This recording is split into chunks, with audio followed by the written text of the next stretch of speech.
ভাতার পাবি, কিন্তু মোতালেবের মতো ভাতার পাবি না। কথা কও না কে ওভার মারিয়া কানসা বাড়াই গেলাম। স্ক্যান্ডালে ভরপুর তার ক্যারিয়ার। ভ্রূণ হত্যার অভিযোগের গুঞ্জন রয়েছে। সাংবাদিককে উড়িয়ে দেওয়ার হুমকি দিয়েছিলেন। প্রেমিক বসে আনতে না পেরে আত্মহত্যা করতে গিয়েছিলেন। একসময় কোথাও কাজ পেতেন না, অনেকেই কাজ করিয়েও দিতেন না পারিশ্রমিক, তাই অনেক সময় থাকতো না নাস্তার খরচ। বাধ্য হয়ে চলাচল করতেন বাসে। আজ তিনি দামি গাড়িতে চলেন, তাকে নিতে গুনতে হয় আকাশচুম্বী পারিশ্রমিক। বলছিলাম দেশের আন্তর্জাতিক মানের মডেল পিয়া জান্নাতুলের কথা। পরিমণির প্রাক্তন শরীফুল রাজের সঙ্গে ছবি ফাঁস হয়েছিল তার। করোনাকালে মাস্ক না পরে জরিমানার কবলে পড়েও এসেছিলেন আলোচনায়। তার ক্যারিয়ারে বিতর্কেই দাপট সাফল্যের। বলছিলাম অল্প বয়সে বিয়ে করায় অন্ধকার নেমে এসেছিল জীবনে। স্বামীর অত্যাচারে নিয়েছিলেন আত্মহত্যার সিদ্ধান্ত। একমাত্র সন্তানকেও কেড়ে নেওয়ার চক্রান্ত চলছিল। জীবনের ওই কঠিন মুহূর্তেও হার মানেননি, বরং ঘুরে দাঁড়িয়েছেন। দু হাতে কড়াই গন্ডায় বুঝে নিয়েছেন সাফল্য। মসজিদের আজান দিতেন, সেই কাজ ছেড়ে নাম লেখান সিনেমায়। যে বন্ধুর সাহায্যে জায়গা মজবুত করেছিলেন, সেই বন্ধুর স্ত্রীর সঙ্গে করেন অনৈতিক সম্পর্ক। ধরা পড়ে বন্ধুর প্রাণ নিতে ভাবেননি দুইবার। ঢালিউডে যে কয়জন ভয়ঙ্কর খলনায়কের আবির্ভাব ঘটেছে তাদের মধ্যে অন্যতম ইলিয়াস কোবরা। চেহারা দেখলেই মনে হয় কাঁচা খেয়ে ফেলবেন।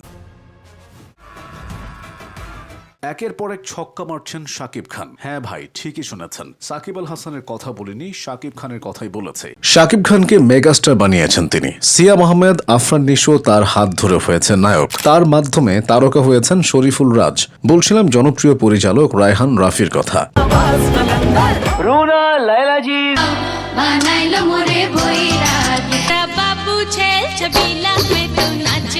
কণ্ঠ দিয়ে তিনি শাসন করেছেন গোটা উপমহাদেশ। তাকে দাঁড়িয়ে সম্মান করেছেন রাহাত ফতে আলী খান। তার বিনিময়ে ফারাক্কা খুলে দিতে চেয়েছে ভারত। বলছিলাম সুরের দেবী, সুর সম্রাজ্ঞী রুনা লায়লার কথা। পর্দায় দর্শককে চুম্বকের মতো ধরে রাখতেন তিনি। তার ছবি দেখতে হলে ভিড় জমাতো সিনেমা প্রেমীরা। ঢালিউডের দুর্ধর্ষ ভিলেনদের একজন তিনি। বলছিলাম হুমায়ুন ফরিদির কথা।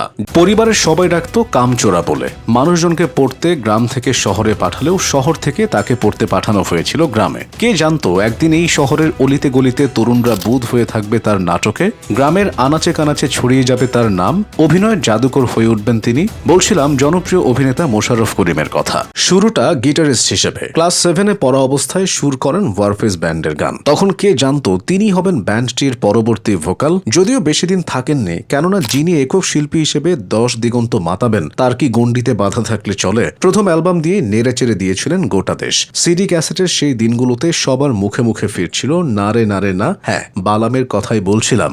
ইউটিউবের হিট মেশিন বলা হয় তাকে। ভিউ দিয়ে তিনি শুইয়ে দিয়েছেন অপূর্বর বড় ছেলেকে। তার নাটক দেখতে মৌমাছির মতো ভিড় করেন দর্শক। বলছিলাম বাংলা নাটকের জনপ্রিয় অভিনেতা নিলয় আলমগীরের কথা। দীর্ঘ 1 দশক নাটক বানিয়ে হাত দিয়েছেন সিনেমায়। শাকিব খানকে নিয়ে গেছেন অন্য উচ্চতায়। তিনি বরবাদ সিনেমার পরিচালক মেহেদী হাসান হৃদয়। আমাদের দেশে নাটক থেকে সিনেমায় নাম লিখিয়েছেন অনেকে। সফল হয়েছেন এরকম সংখ্যা হাতে গোনা। নাটকের তুমুল জনপ্রিয় অভিনয় শিল্পীকে সিনেমা থেকে খালি হাতে ফিরতে হয়েছে। এর ব্যতিক্রম সিয়াম আহমেদ। খলনায়ক হিসেবে দর্শকদের মনে ভয় ধরিয়েছিলেন। নায়ক হয়েও মন জয় করেছিলেন তাদের। তার সিনেমা দেখতে গিয়ে হলের দরজা ভেঙে ভেতরে ঢুকে পড়েছিলেন দর্শক। অনেকেই তার ছবি দেখতে যাওয়ার সময় বলতেন জসিমের হাতের মার খেতে যাচ্ছে। নায়ক হওয়ার স্বপ্ন নিয়ে মাত্র 250 টাকা পকেটে গুজে ঢাকা এসেছিলেন। অনেকে ভাবতেন শাকিব খানের দিন শেষ করতে এসেছেন তিনি। শেষ পর্যন্ত পরিচিত হতে হয়েছে স্বৈরাচারের দোসর হিসেবে। গাবতলী মিরপুরের অঘোষিত রাজা তিনি। তার কাছ থেকে কেউ খালি হাতে ফেরে না। তাকে চেনাতে নাম বলতে হয় না, অ্যাটিটিউডই যথেষ্ট। আজকাল ট্রোলের যন্ত্রণায় প্রায় তারকাদের জীবন নাকাল হয়, অথচ তার কোনো হেটার্স নেই। সমাজের অসঙ্গতি ও অবক্ষয় চোখে আঙুল দিয়ে দেখালেও ভালো মন্দ সবাই তাকে ভালোবাসেন। এক স্বামীকে 2 বার বিয়ে করেছেন। 80 পার করেও সৌন্দর্যে টেক্কা দেন কম বয়সীদের। বিভিন্ন সময় তার ফটোশুটের ছবিগুলো ভাইরাল হয়। তা দেখে অনেকে অবাক চোখে ভাবেন যৌবনে না যেন কত সুন্দর ছিলেন। বলছিলাম জনপ্রিয় অভিনেত্রী আজমেরি হক বাঁধনের কথা। বাঁধন 1983 সালের 28 অক্টোবর জন্মগ্রহণ করেন। তার জন্ম ও বেড়ে ওঠা ঢাকায়। বাবা ছিলেন একজন প্রকৌশলী। পড়ার টেবিলের সঙ্গে সুসম্পর্ক ছিল মেধাবী বাঁধনের। একরত্তি বয়সেই স্বপ্ন দেখেছিলেন ডাক্তার হওয়ার। দন্ত চিকিৎসক হিসেবে পড়াশোনা সম্পূর্ণ করেছিলেন, কিন্তু গলায় স্টেথোস্কোপ ঝোলানোটা হয়নি, কেননা সৃষ্টিকর্তা তাকে মানুষের শরীর পরীক্ষা নিরীক্ষার জন্য পাঠিয়েছেন বিশ্বের বুকে বাংলা সিনেমার প্রতিনিধিত্ব করতে। সে কারণেই হয়তো শান্ত প্রকৃতির ইশারায় নাম লিখিয়েছিলেন লাক্স চ্যানেলাই সুন্দরী প্রতিযোগিতায়। সে 2006 সালের কথা। প্রতিযোগিতায় দ্বিতীয় রানার আপ হওয়ার সুবাদে শোবিজে বিচরণ খুব সহজ হয়ে যায়। বাঁধনও হাতছাড়া করেননি সুযোগ, নিজেকে যুক্ত করেন ছোট পর্দায়। একের পর এক নাটকে অভিনয় করে পান পরিচিতি। তবে মেকআপের আড়ালে তাকে লুকিয়ে রাখতে হতো দুঃখ, কেননা ক্যারিয়ার মসৃণ হলেও ওই সময় এবড়ো-থেবড়ো ছিল বাঁধনের ব্যক্তিগত জীবন। অল্প বয়সে বিয়ে করেছিলেন মাসরুর সিদ্দিকীকে। কোল জুড়ে আসে কন্যা সায়রা। তবে সে ঘরের সুখ ছিল না, বিনিময়ে জুটেছিল শারীরিক ও মানসিক নির্যাতন। স্বামীর সঙ্গে বনিবনাটাও ঠিকঠাক হচ্ছিল না। অতিষ্ঠ বাঁধন নিজেকে শেষ করে দেওয়ারও সিদ্ধান্ত নিয়েছিলেন। বাস্তব জীবনকে সামলাতে গিয়ে অভিনয় থেকে দূরে সরে গিয়েছিলেন তিনি, কাজ কমিয়ে দিয়েছিলেন একেবারেই। কিন্তু এই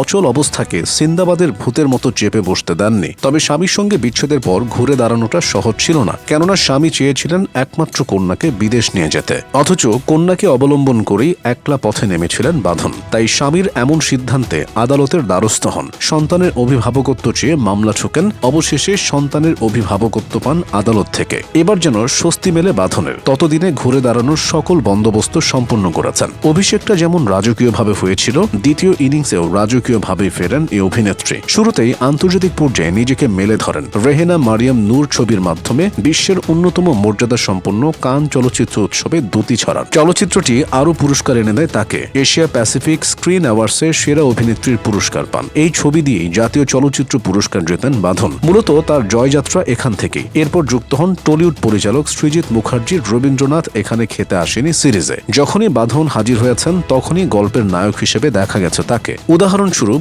গুটি ওয়েব সিরিজের কথা বলা যেতে পারে। এখানে তাকে ঘিরেই ঘুরেছে গল্প। মাদক কারবারের চরিত্রে দেখা গেছে, যে পায়ুপথে মাদক বহন করে। চরিত্রটিকে বাস্তবসম্মত করতে বাঁধন বাস্তবে পায়ুপথে বহন করেছেন। কাজের প্রতি এই নিষ্ঠা ও শ্রমই হয়তো তাকে নিয়ে গেছে বলিউড অবধি। সেখানকার খুফিয়া সিনেমায় অভিনয় করেন। গোয়েন্দা অক্টোপাসের চরিত্রে দেখা গিয়েছিল তাকে। সিনেমাটি দিয়ে নিজেকে টলিউড ঢালিউডের পাশাপাশি বলিউডেও ছড়িয়ে দেন। গল্প এখানেই শেষ নয়। গেল কোরবানির ঈদে এশা মার্ডার নামের একটি সিনেমায় দেখা গেছে বাঁধনকে। কেন্দ্রীয় চরিত্রটি ছিল তার। সুনিপুণ নির্মাণ এবং বাঁধনের অভিনয়ের কারণে সিনেমাটি বেশ প্রশংসিত হয়। সম্প্রতি একাধিক কাজ তার হাতে। কোনোটা শেষ হয়েছে, কোনোটা মুক্তির অপেক্ষায়, আবার কোনোটাই যুক্ত হয়েছেন। ফের আন্তর্জাতিক অঙ্গনে ডাক এসেছে বাঁধনের। তার অভিনীত মাস্টার সিনেমাটি রটারড্যাম আন্তর্জাতিক চলচ্চিত্র উৎসবে বিগ স্ক্রিন বিভাগে প্রদর্শিত হবে। এছাড়া বাঁধন সম্প্রতি যুক্ত হয়েছেন উৎসবের নির্মাতা তামিম নূরের তৃতীয় ছবি বনলতা এক্সপ্রেস। অভিনয়ে যেমন বাঁধন সবার সেরা, তেমনি দেশপ্রেমেও। গেল বছর বৈষম্য বিরোধী আন্দোলনে ছাত্র জনতার পক্ষে রাস্তায় নেমেছিলেন তিনি। বাঁধনও ছিলেন সে মিছিলে। অন্যায়, নির্যাতন ও মানব বিরুদ্ধে গলা চড়িয়েছিলেন। শাসকের রক্তচক্ষু তাকে দমিয়ে রাখতে পারেনি, যদিও এজন্য সামাজিক মাধ্যমে প্রচুর হেনস্থার শিকার হয়েছেন তিনি। ভিসা না দেওয়ায় যোগ দিতে পারেননি আন্তর্জাতিক চলচ্চিত্র উৎসবে। আন্দোলনের সঙ্গে সম্পৃক্ত থাকায় ভারতের সিনেমায় কাজও হারাতে হয়েছে। তারপরও নিজের জায়গা থেকে সরে আসেননি বাঁধন। দেশপ্রেম বুকে নিয়েই চলছেন পথ। বলছিলাম অভিনেত্রী তানজিন তিশার কথা, যিনি এবার শাকিব খানের টানে টলিউড বলিউডকে ফিরিয়ে বাংলা সিনেমায় নাম লিখিয়েছেন। 1993 সালের 23 মে ঢাকায় জন্মগ্রহণ করেন তানজিন তিশা। বাবা মৃত আবুল কাশেম 2022 সালে ক্যান্সারে মারা যান তিনি। তিশার মা সালমা বেগম। ছোটবেলায় গান ও নাচে হাতে খড়ি তার। তবে গানের চেয়ে নাচের প্রতি ঝোঁকটা ছিল বেশি। তাই গানের খাতা বন্ধ করে নাচের ঘুঙুর পায়ে বেঁধে নেন। ছোটবেলার নাচের তালিম বড়বেলায় কাজে লেগেছে তিশার। কেননা বিনোদন অঙ্গনে তার যাত্রা শুরু মডেলিং এর মাধ্যমে, যেখানে কোমরের দুরুনি যেন আবশ্যক। বিজ্ঞাপনের নাম লিখিয়ে নাচে পারদর্শী এ লাস্যময়ী সৌন্দর্যের ঝলকে ঝলসে দেন দর্শকদের। তাতে মুগ্ধ হয়েছিলেন গুণী নির্মাতা অমিতাভ রেজা চৌধুরীও। যুক্ত করেছিলেন মুঠোফোন সেবাদাতা প্রতিষ্ঠান রবির একটি বিজ্ঞাপনে। শহর ছেয়ে যায় নবাগত এ লাস্যময়ের বিলবোর্ডে। মিষ্টি চাহুনির এই অভিনেত্রীর জনপ্রিয়তা ডানা মেলতে সবচেয়ে গুরুত্বপূর্ণ ভূমিকা পালন করে মিউজিক ভিডিও। ওই সময়টা ছিল বিশাল বাজেটে জমজমাট মিউজিক ভিডিওর। নামকরা মডেলরাও নিয়মিত ছিলেন মিউজিক ভিডিওতে। নতুন হয়েও তাদের উপর ছড়ি ঘোরাচ্ছিলেন তিশা। দেশের জনপ্রিয় কয়েকজন শিল্পীর মিউজিক ভিডিও দর্শক সমাদৃত হয় তিশার সৌন্দর্যের উপর ভর করে। এর মধ্যে অন্যতম ইমরান মাহমুদুলের বলতে বলতে চলতে চলতে গানটি।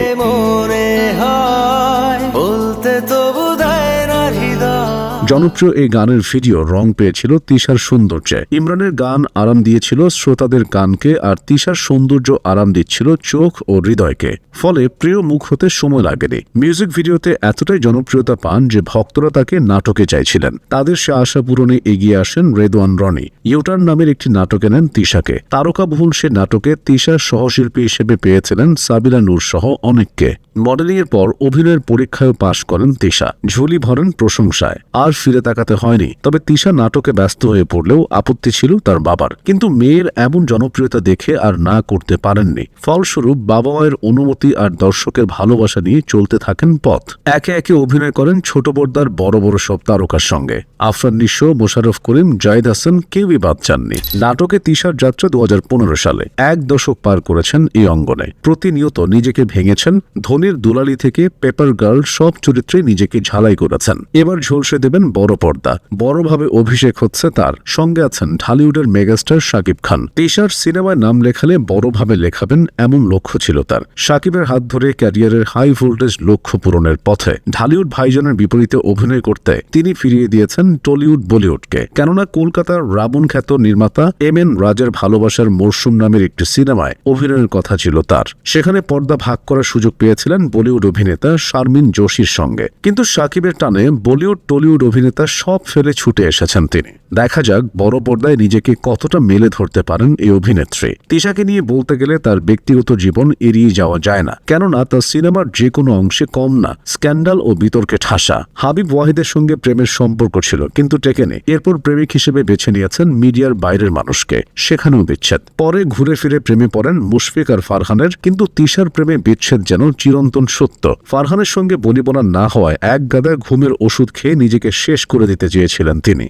কিন্তু সময় মতো হাসপাতালে নেওয়ায় বেঁচে যান তিনি। সে সময় ভ্রূণ হত্যার অভিযোগ উঠেছিল তার উপর। এ নিয়ে প্রশ্ন তোলায় অদৃশ্য শক্তির সাহসে উড়িয়ে দিতে চেয়েছিলেন সাংবাদিক। পরে দুঃখ প্রকাশ করেন। সেসব বিতর্ক কাটিয়ে এবার নতুন যাত্রায় তানজিন তিশা। দেখা যায় কতটা মসৃণ হয় সে পথ। পিয়া 1991 সালের 14 অক্টোবর খুলনায় জন্মগ্রহণ করেন। তিনি মাইলস্টোন কলেজের ছাত্রী। কলেজে থাকাকালীন মডেলিং এর নাম লেখান। শোবিজে মামা চাচা ছিল না তার। ওপরে ওঠার পথগুলো খুঁজে বের করতে হয়েছে নিজেকেই। সেই পথও মসৃণ ছিল না। নতুন বলে কেউ কাজ দিত না। ছোটখাটো ফটোশুটে যাও সুযোগ পেতেন, করতে হতো বিনা পারিশ্রমিকে। পয়সা চাইলেই কাজ হারাতে হতো। ওদিকে পিয়াও হাল ছাড়ার পাত্রী ছিলেন না। টিকে থাকতে সব মুখ বুঝে সহ্য করেছেন। পারিশ্রমিক ছাড়াই করেছেন মডেলিং। কাজের সূত্রে বনশ্রী থেকে উত্তরা নিয়মিত যাতায়াত ছিল তার। অনেক সময় ভরসা করতে হতো বাসের ওপর, কেননা সিএনজি ভাড়াও থাকতো না। তাই আজ পিয়াকে নিয়ে বয়ে চলে যাওয়া দামি গাড়ি দেখে এটা ভাবার সুযোগ নেই যে সব এমনি এমনি হয়েছে। দীর্ঘ পরিশ্রমের পর সোনার হরিণ ধরতে পেরেছেন তিনি। সেই সুযোগটি প্রথমবার তার জন্য নিয়ে আসে মিস ইউনিভার্স বাংলাদেশ প্রতিযোগিতা। 2007 সালে আয়োজিত সে প্রতিযোগিতায় সেরা সুন্দরীর মুকুট পরার মাধ্যমে পান ওপরে ওঠার সিঁড়ি। এরপর আর পেছনে তাকাতে হয়নি। র্যাম্পে হাঁটার মাধ্যমে ক্যারিয়ার শুরু করেন। অল্প দিনে আন্তর্জাতিক অঙ্গনে বাংলাদেশি মডেল হিসেবে প্রতিনিধিত্ব করার সুযোগ আসে। সেই সঙ্গে ঝুলিতে ভরতে থাকেন একের পর এক পুরস্কার। 2011 সালে অর্জন করেন দক্ষিণ কোরিয়ায় আয়োজিত ওয়ার্ল্ড মিস ইউনিভার্স শিরোপা। এরপর মিশরে অনুষ্ঠিত ওয়ার্ল্ড টপ মডেল প্রতিযোগিতায় দুটি ছড়ান। দখল করে নেন শীর্ষ মডেলের সম্মান। শোবিজের সব মাধ্যমে পিয়া মেলে ধরেছেন নিজেকে। 2012 সালে নাম লেখান সিনেমায়। চোরাবালির মাধ্যমে হয় শুভ সূচনা। যথেষ্ট গ্ল্যামার থাকা সত্ত্বেও নিজেকে মেলে ধরেন চরিত্রাভিনেত্রী হিসেবে। প্রথম সিনেমায় জয়া আহসান ও ইন্দ্রনীলের সঙ্গে পাল্লা দিয়ে অভিনয় করে সফলতা পেয়েও ক্যারিয়ারে চলচ্চিত্রের তালিকা খুব একটা দীর্ঘ করেননি। Gangster return, a story of Samara, Prem Ki Bujhini, ছিট মহলেই দাড়ি টেনেছেন। উপস্থাপনার দুধে চড়িয়েছেন ক্রিকেট আঙ্গনে। বিশ্বকাপ থেকে ঘরের মাঠ সর্বত্র দেখা গেছে তাকে। 2019 সালে ক্রিকেট বিশ্বকাপে মাইক্রোফোন হাতে ইংল্যান্ডের মাঠে কথার জাদু ছড়িয়েছেন। সে সময় নিজের বেশভূষা দিয়েও এসেছিলেন আলোচনায়। 2 হাতের 10 আঙ্গুল রাঙিয়েছিলেন বিশ্বকাপে অংশগ্রহণকারী 10 দেশের পতাকার রঙে। নিজেকে সাজাতে 55টি জামা ও 22 জোড়া জুতো নিয়ে গিয়েছিলেন তিনি। এছাড়া বিপিএল ক্রিকেটেও মাইক্রোফোন হাতে সরব উপস্থিতি ছিল তার। কথা আছে সুন্দরীদের মগজ ফাঁকা, কিন্তু পিয়ার বেলায় উল্টো। ক্যামেরার সামনে যেমন দিয়েছেন মেধার পরিচয়, পরের টেবিলেও তিনি সেরা। ব্যারিস্টারি সম্পন্ন করেছেন। বর্তমানে কোর্টে করছেন প্র্যাকটিস। সাবেক সাংসদ ও জনপ্রিয় সোশ্যাল মিডিয়া ইনফ্লুয়েন্সার ব্যারিস্টার সুমনের সহকারী ছিলেন তিনি। ওই সময় একদিন সুমন সাংবাদিকদের সঙ্গে কথা বলাকালীন আইনজীবীর গাউনে মোড়ানো পিয়ার একফালি হাসি ভাইরাল হয়। সে সময় নতুন করে আলোচনায় এলেও পট পরিবর্তনের পর হাসি কাল হয়েছিল তার জন্য। ব্যারিস্টার সুমন আওয়ামী লীগের সঙ্গে সম্পৃক্ত ছিলেন। এজন্য সামাজিক মাধ্যমে কথা শুনতে হয়েছে পিয়াকেও। সে সময় পলাতক সুমনের খোঁজ জানতে চেয়ে পিয়ার পোস্টে অশালীন কমেন্ট করতেন নেটিজেনরা। ব্যক্তিগত জীবনে পিয়া এক সন্তানের মা। স্বামী ফারুক হাসান সামিরের সঙ্গে 6 বছরের প্রেমের সম্পর্ক ছিল তার। 2014 সালে বিয়ে করেন তারা। 21 সালে জন্ম দেন সন্তানের। মাঝে মাঝে ছেলের মিষ্টি মধুর ছবি দেখা যায় পিয়ার সোশ্যাল হ্যান্ডেলে। এতে স্পষ্ট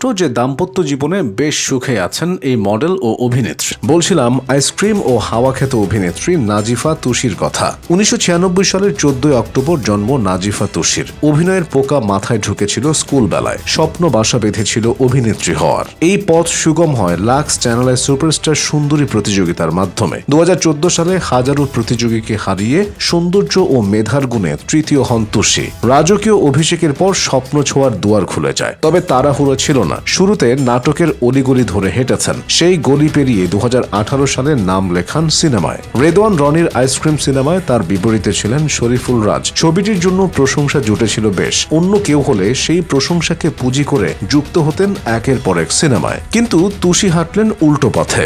চাইলেই সৌন্দর্য ও অভিনয় দক্ষতাকে পুঁজি করে বাণিজ্যিক সিনেমার গ্ল্যামার গার্ল হতে পারতেন। কিন্তু তিনি সেসব পাশ কাটিয়ে অল্প বিস্তর কাজে নিজেকে যুক্ত করলেন। একাধটা মিউজিক ভিডিও, হাতে গোনা কয়েকটি বিজ্ঞাপনে দেখা দিলেন। সেসব মনে রাখার মতো কিছু ছিল না। ফলে অল্প দিনে গলে গেল আইসক্রিমের আবেদন। তুষিকে ভুলে দর্শকও ব্যস্ত হয়ে পড়লেন অন্য কিছুতে। এর কয়েক বছর পর মুক্তি পেল মেজবাউর রহমান সুমনের সিনেমা হাওয়া। সেখানে দেখা গেল তুষিকে। আগের মতো শহুরে কোনো আধুনিক তরুণীর বেশে ধরা দিলেন না। এলেন বেদিনী গুলতি হয়ে, যেখানে গ্ল্যামারের বালাই নেই, নেই উন্নত জীবনের ছাপ, আছে শুধু পোর খাওয়া জীবন। দর্শক একেবারেই নতুনভাবে আবিষ্কার করলেন তুষিকে। সুমনের সিনেমাটি ঝড় তুলল সিনেমা হলে। তার বিপরীতে এবারও ছিলেন শরীফুল রাজ। হাওয়ার কল্যাণে দেশ বিদেশে ছড়িয়ে পড়ল তুষির নাম। নতুন করে শুধু আলোচনায় নয়, রীতিমতো তারকা খ্যাতি পেলেন। অনেকে ভাবলেন এমন সাফল্য যার ঝুলিতে তিনি আর দেবেন না নিজেকে ভুলিতে। কিন্তু হাওয়ার রেশ কাটেই হাওয়া হয়ে যান নাজিফা তুষি। এই সময়টায় সিন্ডিকেট নামের একটি ওয়েব ফিল্মে হাজির হন, যেখানে তাকে দেখা যায় আফরান নিশোর বিপরীতে।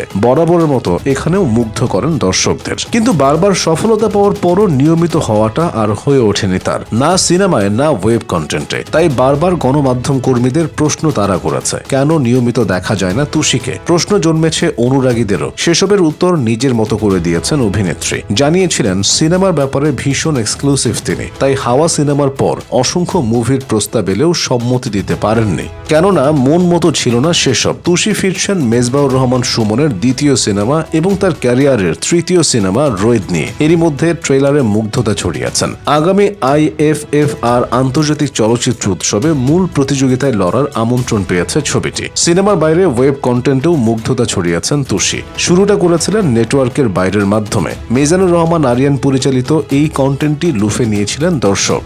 মনোযোগের কেন্দ্রবিন্দুতে ছিলেন তুষিও। সিন্ডিকেটেও মন ভরিয়েছিলেন দর্শকদের। এক দশকের ক্যারিয়ারে কাজের সংখ্যা অল্প হলেও সাফল্যের গল্পটা অনেক বড় তুষির। তার ক্যারিয়ারে ব্যর্থতা শব্দটি নেই বললেই চলে, তবে আছে বিতর্কের দাপট। করোনা প্রকোপের সময় বইমেলায় মাস্ক না পরে ভ্রাম্যমাণ আদালতের কাছে জরিমানার শিকার হন। জরিমানা দিলেও তর্ক করে তা সুদে আসলে উসুল করে নেন। ঘটনাটি ঘটিয়ে ওই সময় আলোচনায় আনেন নিজেকে। শরীফুল রাজের সঙ্গে ধূমপানরত ছবি ফাঁস হলে বিতর্কিত হয়েছিলেন। রাজের সঙ্গে মন দেওয়া নেওয়ার গুঞ্জনও রয়েছে তার। শোনা যায় আইসক্রিম সিনেমায় অভিনয় করাকালীন রাজের সঙ্গে হৃদয়ের লেনদেন হয় তার। এরপর চুটিয়ে প্রেম করেছেন তারা। জানা যায় সুমনের নির্দেশনায় শুধু ক্যামেরার সামনে অন্য অভিনেতার সঙ্গে রসায়নে মজলেও ক্যামেরার পেছনে তুষির রসায়নটা মূলত সুমনের সঙ্গে। নিশ্চয়ই বুঝতে পেরেছেন কার কথা বলছে। ঢালিউডের তুমুল জনপ্রিয় নায়ক সুপারস্টার জসিমের কথা। এক জীবনে যিনি নায়ক ও খলনায়ক হিসেবে পেয়েছেন দর্শকদের তুমুল ভালোবাসা।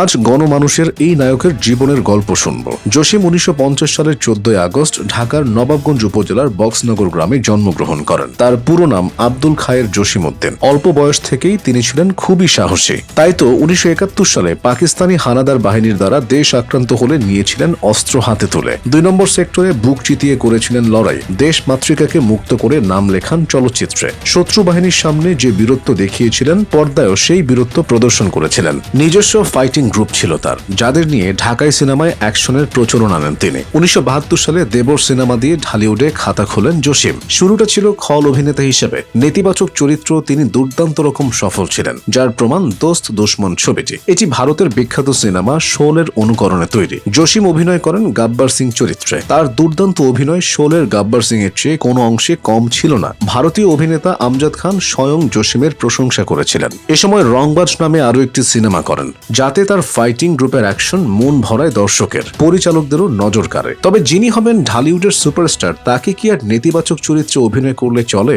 তাই হয়তো নিয়তি সুভাষ দত্তের হাত দিয়ে তাকে নায়ক হিসেবে ক্যামেরার সামনে দাঁড় করায়। শুরুটা হয়েছিল সবুজ সাথী সিনেমার মাধ্যমে। নতুন ইনিংসের শুরুতেই পান সফলতা নামের সোনার হরিণ। পরের ছবিগুলোতেও মার্কাটারি অবতারে দেখা যায় তাকে, যেখানে তাকে অন্যায়ের প্রতিবাদ করতে শোষিত বঞ্চিত মানুষের পাশে দেখা যেত। এই কাজগুলো জসিমকে প্রান্তিক শ্রেণীর খুব কাছের করে তোলে। পর্দায় নিজেদের আশ্রয়দাতা হিসেবে পেয়ে বাস্তবেও জসিম তাদের কাছে হয়ে ওঠেন প্রতিবাদের মূর্ত প্রতীক। ঢালিউডের জসিমের এই উত্থান 80 দশকে, 90 দশকেও ছিল ধারাবাহিকতা। তার অভিনীত অধিকাংশ সিনেমায় হয়েছে ব্যবসা সফল। জনপ্রিয় এই নায়ক জুটি বেঁধেছেন ববিতা, রোজিনা, নূতন, শাবানা সহ ঢালিউডের জনপ্রিয় সব নায়িকার সঙ্গে। তবে রসায়ন জমে যেত শাবানার সঙ্গে। এই জুটিকে সাধারণ মানুষ মনে ঠাঁই দিয়েছিল। শাবানা জসিম একসাথে কোনো ছবি মানেই হিট, ফলে প্রযোজক পরিচালকদের কাছেও হয়ে ওঠেন আস্থার প্রতীক। এর বাইরে রোজিনার সঙ্গেও জুটি বেশ দর্শকপ্রিয় হয়েছিল জসিমের। ঢালিউডে দীর্ঘ ক্যারিয়ার জসিমের, অভিনয় করেছেন 200-রও বেশি সিনেমায়। খলনায়ক হিসেবে যেমন চলচ্চিত্র অবদান রেখেছেন, তেমনি ফাইট ডিরেক্টর হিসেবেও চলচ্চিত্রকে সমৃদ্ধ করেছেন। দেশের প্রথম ফাইট ডিরেক্টর, ফাইটিং গ্রুপের জনক তিনি। আজকালকার ফাইট ডিরেক্টরদের অনেককেই বলতে শোনা যায়, আমরা জসিম ভাইয়ের ছাত্র। ব্যক্তিগত জীবনে জসিম 2বার বিয়ের পিঁড়িতে বসেছেন। প্রথমবার বিয়ে করেন চিত্রনায়িকা সুচরিতাকে, কিন্তু সে ঘর টেকেনি। এরপর এই নায়ক বিয়ে করেন অভিনেত্রী নাসরিনকে। সে ঘরে 3 সন্তান ছিল। এর মধ্যে একজন AK রাহুল, বাবার মতোই অকালে ঝরে গেছেন। জসিমের সন্তানেরাও সংস্কৃতির সঙ্গে জড়িত, তবে তারা বাবার পথে হাঁটেননি, বেছে নিয়েছেন সঙ্গীতকে। 1998 সালের 8 অক্টোবর হৃদরোগে আক্রান্ত হয়ে চলে যান জসিম। তার মৃত্যুতে শোকাহত হয়েছিল পুরো চলচ্চিত্র পাড়া। আজও সেই দিন এলে চলচ্চিত্র অঙ্গনে তাকে স্মরণ করা হয় গভীর শ্রদ্ধায়। ঢাকাই সিনেমার মেগাস্টার শাকিব খান। ঢালিউডের এই কিং খানের প্রকৃত নাম মাসুদ রানা শেখ। 1999 সালে সোহানুর রহমান সোহান পরিচালিত অনন্ত ভালোবাসা চলচ্চিত্রের মাধ্যমে তার অভিনয় জীবন শুরু করেন। এর পরের গল্পটা সবার জানা। একা হাতে তিনি বাংলা সিনেমা ইন্ডাস্ট্রিকে বাঁচিয়ে রেখেছেন। ঢাকাই সিনেমায় শাকিব খান শুধু একজন জনপ্রিয় নায়কই নন, তিনি একজন ব্র্যান্ড, যিনি ঢালিউডে পারিশ্রমিক ও ব্যবসা সফল সিনেমার ক্ষেত্রে নতুন মাত্রা যোগ করেছেন। শাকিব খানের কোটি ভক্ত তার নতুন ছবির জন্য মুখিয়ে থাকে। এই মেগাস্টারই দর্শকদের আবার সিনেমা হলে টানতে বড় ভূমিকা রেখে যাচ্ছেন। তার অভিনীত তুফান, বরবাদ, প্রিয়তমা, রাজকুমার এই সিনেমাগুলো সব শ্রেণীর মানুষকে আবার হলমুখী করেছে। সম্প্রতি শাকিব খানের সোলজারের দিকে সব সিনেমা প্রেমীরা তাকিয়ে আছেন। মনপুরা, বিশ্বসুন্দরী, হাওয়া সহ আরো বেশ কিছু নান্দনিক ও ব্যবসা সফল চলচ্চিত্রের প্রযোজনা প্রতিষ্ঠান Sun Music and Motion Pictures লিমিটেডের সঙ্গে শাকিব খানের চুক্তি সম্পন্ন হয়েছে। Sun Music and Motion Pictures Limited নির্মিত প্রতিটি চলচ্চিত্রই রাষ্ট্রীয় সম্মাননা সহ আন্তর্জাতিক স্বীকৃতি পেয়েছে। আর এই প্রতিষ্ঠানের সঙ্গেই 2 সিনেমার চুক্তির মাধ্যমে চলচ্চিত্র ইন্ডাস্ট্রির জন্য নতুন দিগন্তের উন্মোচন হলো, এমনটি জানিয়েছেন শাকিব খান নিজেই। এরই মধ্যে সান মিউজিক অ্যান্ড মোশন পিকচার্স লিমিটেডের সোলজার শিরোনামের প্রথম সিনেমার শুটিং শুরু করেছেন শাকিব খান। চলচ্চিত্রটি নির্মাণ করছেন পরিচালক সাকিব ফাহাদ। দেশপ্রেমকে উপজীব্য করে সংবেদনশীল এই সিনেমা কাহিনীর অভিনবত, আধুনিক নির্মাণ ও বিশাল আয়োজনের মাধ্যমে দর্শকদের নতুন কিছু উপহার দেওয়ার প্রত্যয় ব্যক্ত করছে। এছাড়াও আবু হায়াত মাহমুদের প্রিন্স নিয়ে পর্দা কাঁপাতে ঈদ উল ফিতর 2026-এ চমক নিয়ে হাজির হবেন শাকিব খান। গুণী এই অভিনেতা তার কর্মজীবনে একাধিক পুরস্কার অর্জন করেছেন, যার মধ্যে রয়েছে 4টি জাতীয় চলচ্চিত্র পুরস্কার, 8টি মেডেল প্রথম আলো পুরস্কার, 3টি বাদশাহ পুরস্কার এবং 4টি CJFB পারফরমেন্স পুরস্কার। তার অভিনয় দক্ষতা, বৈচিত্র্যময় চরিত্রে পারদর্শিতা আর দর্শকের সঙ্গে যোগাযোগই তাকে বাংলা সিনেমা ইন্ডাস্ট্রিতে মেগাস্টার খ্যাতি এনে দিয়েছে। কোটি দর্শকের মন জয় করে নেওয়া মেগাস্টার শাকিব খান সিনেমা ইন্ডাস্ট্রিতে প্রভাব বিস্তার করতে পারলেও ব্যক্তিগত জীবন নিয়ে তার টানাপোড়েন যেন শেষই হয় না। একপাশে অপু বিশ্বাস, অন্য পাশে বুবলি, মাঝখানে দাঁড়িয়ে থাকা শাকিব খানের 2 হাত ধরে যেন দুজন টানা হিচড়া করছে। 2 স্ত্রীকে নিয়ে বেশ বিপাকে আছেন ঢালিউডের এই মেগাস্টার। ঘটনার সূত্রপাত হয় 2017 সালের 10 এপ্রিল। সেদিন অভিনেত্রী অপু বিশ্বাস নিউজ 24-এর লাইভ অনুষ্ঠানে সন্তান কোলে নিয়ে এসে শাকিব খানের সঙ্গে তার গোপন বিয়ে এবং তাদের সন্তানের খবর জানান। এর প্রতিক্রিয়ায় 16 এপ্রিল একটি জাতীয় দৈনিকে দেওয়া সাক্ষাৎকারে শাকিব খান বলেন, এখন যেহেতু বেশি সিনেমা নির্মাণ হচ্ছে না, তাই বেকার লোকের সংখ্যাও একটু বেশি। পরিচালক সমিতির তালিকায় দেখবেন অনেক পরিচালক, কিন্তু তারা কাজের অভাবে FDC-তে আড্ডা মারছেন। কাজ করছেন কতজন? শিল্পী এবং প্রযোজকদেরও একই অবস্থা। শাকিব খানের এই বক্তব্যে ক্ষুব্ধ হয়ে ওঠে বাংলাদেশ চলচ্চিত্র পরিচালক সমিতি এবং চলচ্চিত্র পাড়ায় তাকে বেশ সমালোচনার মুখে পড়তে হয়। এরপর 2017 সালের 29 এপ্রিল বাংলাদেশ চলচ্চিত্র পরিচালক সমিতি সহ 12টি চলচ্চিত্র সংগঠন যৌথভাবে খানকে বাংলাদেশি চলচ্চিত্র থেকে অনির্দিষ্টকালের জন্য নিষেধাজ্ঞা জারি করে। এছাড়াও তার প্রথম স্ত্রী অপু বিশ্বাসকে ডিভোর্স, আবার গোপনে বুবলিকে বিয়ে করে গোপনে আরেক সন্তানের জন্ম দিয়ে তিনি সমালোচনার কেন্দ্রে রয়েছেন। তবে সব আলোচনা সমালোচনাকে একপাশে সরিয়ে তিনি একের পর এক হিট সিনেমা দিয়ে চলেছেন, আর তার পারিশ্রমিকও আকাশ ছুঁয়েছে। বর্তমানে শাকিব খান প্রতি সিনেমাতে 2 থেকে 3 কোটি টাকা পারিশ্রমিক নেন। অনেকে মনে করেন আওয়ামী সরকারের মন জুগিয়ে পেয়েছিলেন প্লট। সেসব সমালোচনার সামনে ফের দাঁড়িয়েছেন ক্যামেরায়। বলছিলাম আরিফিন শুভর কথা। ময়মনসিংহের ছেলে আরিফিন শুভ 1982 সালের 2রা ফেব্রুয়ারি তিনি জন্মগ্রহণ করেন। ময়মনসিংহের ভালুকা উপজেলায় তার বাবার বাড়ি। শুভর বেড়ে ওঠাও এই শহরে। তরুণ বয়সে পা রাখতেই মাথায় চেপে বসে নায়ক হওয়ার স্বপ্ন। সেই তাড়নায় একদিন ময়মনসিংহ ছাড়েন। মাত্র 250 টাকা পকেটে নিয়ে আসেন রাজধানীতে। শোবিজে শুভর যাত্রা শুরু মডেলিং দিয়ে। পরে নাম লেখান বিজ্ঞাপনে। কয়েক বছর বিজ্ঞাপন ও মডেলিং এ মুখ দেখিয়ে নিজেকে প্রস্তুত করেন। এরপর নাম লেখান নাটকে। শুরুটা হয়েছিল মোস্তফা সরোয়ার ফারুকীর হ্যাঁ না নাটকের মাধ্যমে। সে 2008 সালের কথা। তবে তাকে পরিচিতি এনে দেয় = নামের একটি নাটক। হ্যাঁ না এর পরের বছর এই নাটকটিতে অভিনয় করেছিলেন তিনি। এরপর থেকে নাটকে নিয়মিত হন অভিনেতা। একের পর এক তার কাজ আসতে থাকে ছোট পর্দায়। তবে শুভর মধ্যে বড় পর্দার সব গুণ বিদ্যমান ছিল। তাই শুভাকাঙ্ক্ষীদের অনেকে তাকে বড় পর্দায় দেখতে চাইতেন। এই জন্য অবশ্য বেশি দিন অপেক্ষা করতে হয়নি। 2010 সালে জাগো সিনেমার মাধ্যমে ঢালিউডে নাম লেখান। ফুটবল কেন্দ্রিক এই সিনেমাটি বেশ প্রশংসিত হয়। এরপর 3 বছর আর সিনেমায় দেখা যায়নি শুভকে। তিনি আড়াল ভাঙেন পূর্ণদৈর্ঘ্য প্রেম কাহিনী ছবির মাধ্যমে। তবে এতে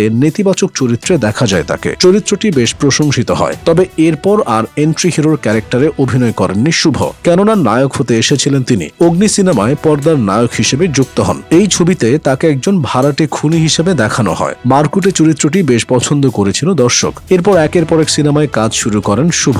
ভাঙতে থাকেন নিজেকে। কখনো ধরা দেন প্রেমিক চরিত্রে, আবার কখনো মারকুটে অবতারে। এ সময় শুভর ঝুলিতে যোগ হয় মন বোঝে না, তার কাটা, কিস্তিমাত ছবিগুলো। শুভর ক্যারিয়ারের উল্লেখযোগ্য একটি বছর 2015। এবছর তার ক্যারিয়ারে যোগ হয় জনপ্রিয় সিনেমা ছুঁয়ে দিলে মন। ছবিটি দিয়ে শিহাব শাহীন ঢালিউডের নাম লেখান পরিচালক হিসেবে। সিনেমাটি ব্যবসা সফল হওয়ায় নায়ক ও পরিচালক দুজনই পান সাফল্যের স্বাদ। এরপর বেশ কিছু সিনেমায় অভিনয় করেন শুভ। এর মধ্যে উল্লেখযোগ্য ঢাকা অ্যাটাক। ছবিটি দিয়ে নিজের ক্যারিয়ারে আরও একটি ব্যবসা সফল সিনেমা যোগ করেন তিনি। ছবিটির মাধ্যমে ফের মাহিয়া মাহির সঙ্গে জুটি বাঁধেন আরিফিন শুভ। পুলিশ থ্রিলার এই সিনেমাটি দেশ জুড়ে সমাদৃত হয়। পাশাপাশি নজরে পড়ে বোদ্ধাদেরও। ছবিটি 2 হাত ভরে দিয়েছিল তাকে। দর্শকপ্রিয়তার পাশাপাশি জাতীয় চলচ্চিত্র পুরস্কার যেন সেই কথাই বলে। সমসাময়িকদের তুলনায় শুভর হয়তো ব্যবসা সফল ছবির সংখ্যা কম, তাই বলে মানহীন কাজ একটিও নয়। কেননা তিনি কোয়ান্টিটি না নজর দিয়েছেন কোয়ালিটিতে। এজন্য ফেরাতে হয়েছে অনেক সিনেমার প্রস্তাব। এরপর শুভ অভিনয় করেন বঙ্গবন্ধু শেখ মুজিবুর রহমানের বায়োপিক মুজিব একটি জাতির রূপকার। নাম ভূমিকায় অভিনয় করলেও প্রাপ্তিটা আশানুরূপ ছিল না। কেননা ছবির মেকিং নিয়ে অনেক প্রশ্ন ওঠে মুক্তির পর। পাশাপাশি শুভর গেট আপ নিয়েও হয় সমালোচনা। শুভর অভিনয় জীবনের সবচেয়ে অস্বস্তিকর বছর ছিল 2024। এবছর বৈষম্য বিরোধী আন্দোলনের সব শ্রেণী পেশার মানুষ সরব হলেও শুভর ক্ষেত্রে সেরকমটা লক্ষ্য করা যায়নি। তাই ছাত্র জনতার ক্ষোভ গিয়ে পড়েছিল তার উপর। এতে সামাজিক মাধ্যমে অনেকদিন কোণঠাসা হয়ে থাকতে হয় তাকে। তবে সম্প্রতি ফের পুরনো ছন্দে ফিরেছেন তিনি। গেল কোরবানি ঈদের নীলচক্র সিনেমাটি দিয়ে ফেরার গল্প লিখেন তিনি। এতে এসপি চরিত্রে অভিনয় করে প্রশংসিত হন। বলিউডের একটি ওয়েব সিরিজে অভিনয় করেছেন তিনি। মুক্তির অপেক্ষায় রয়েছে ফুটবল কেন্দ্রিক সিনেমা ঠিকানা বাংলাদেশ। বর্তমানে ব্যস্ত আছেন মালিক নামের একটি সিনেমার কাজে। এতে তার বিপরীতে দেখা যাবে বিদ্যা সিনহা মিমকে। সব মিলিয়ে বলা যায় ফের ছন্দে ফিরেছেন এই অভিনেতা। প্রথম সিনেমা দিয়ে পেয়েছিলেন জনপ্রিয়তা, এখনো সেই পথে হাঁটছেন। চলুন জেনে নেওয়া যাক এই অভিনেতা সম্পর্কে। 29শে মার্চ ঢাকায় জন্মগ্রহণ করেন সিয়াম। তার বেড়ে ওঠাও এই শহরে। শুরুতে মডেলিং করতেন। পথ চলা আরম্ভ হয়েছিল মুঠোফোন সেবাদাতা প্রতিষ্ঠান রবির একটি বিজ্ঞাপনের মাধ্যমে। সে 2012 সালের ঘটনা।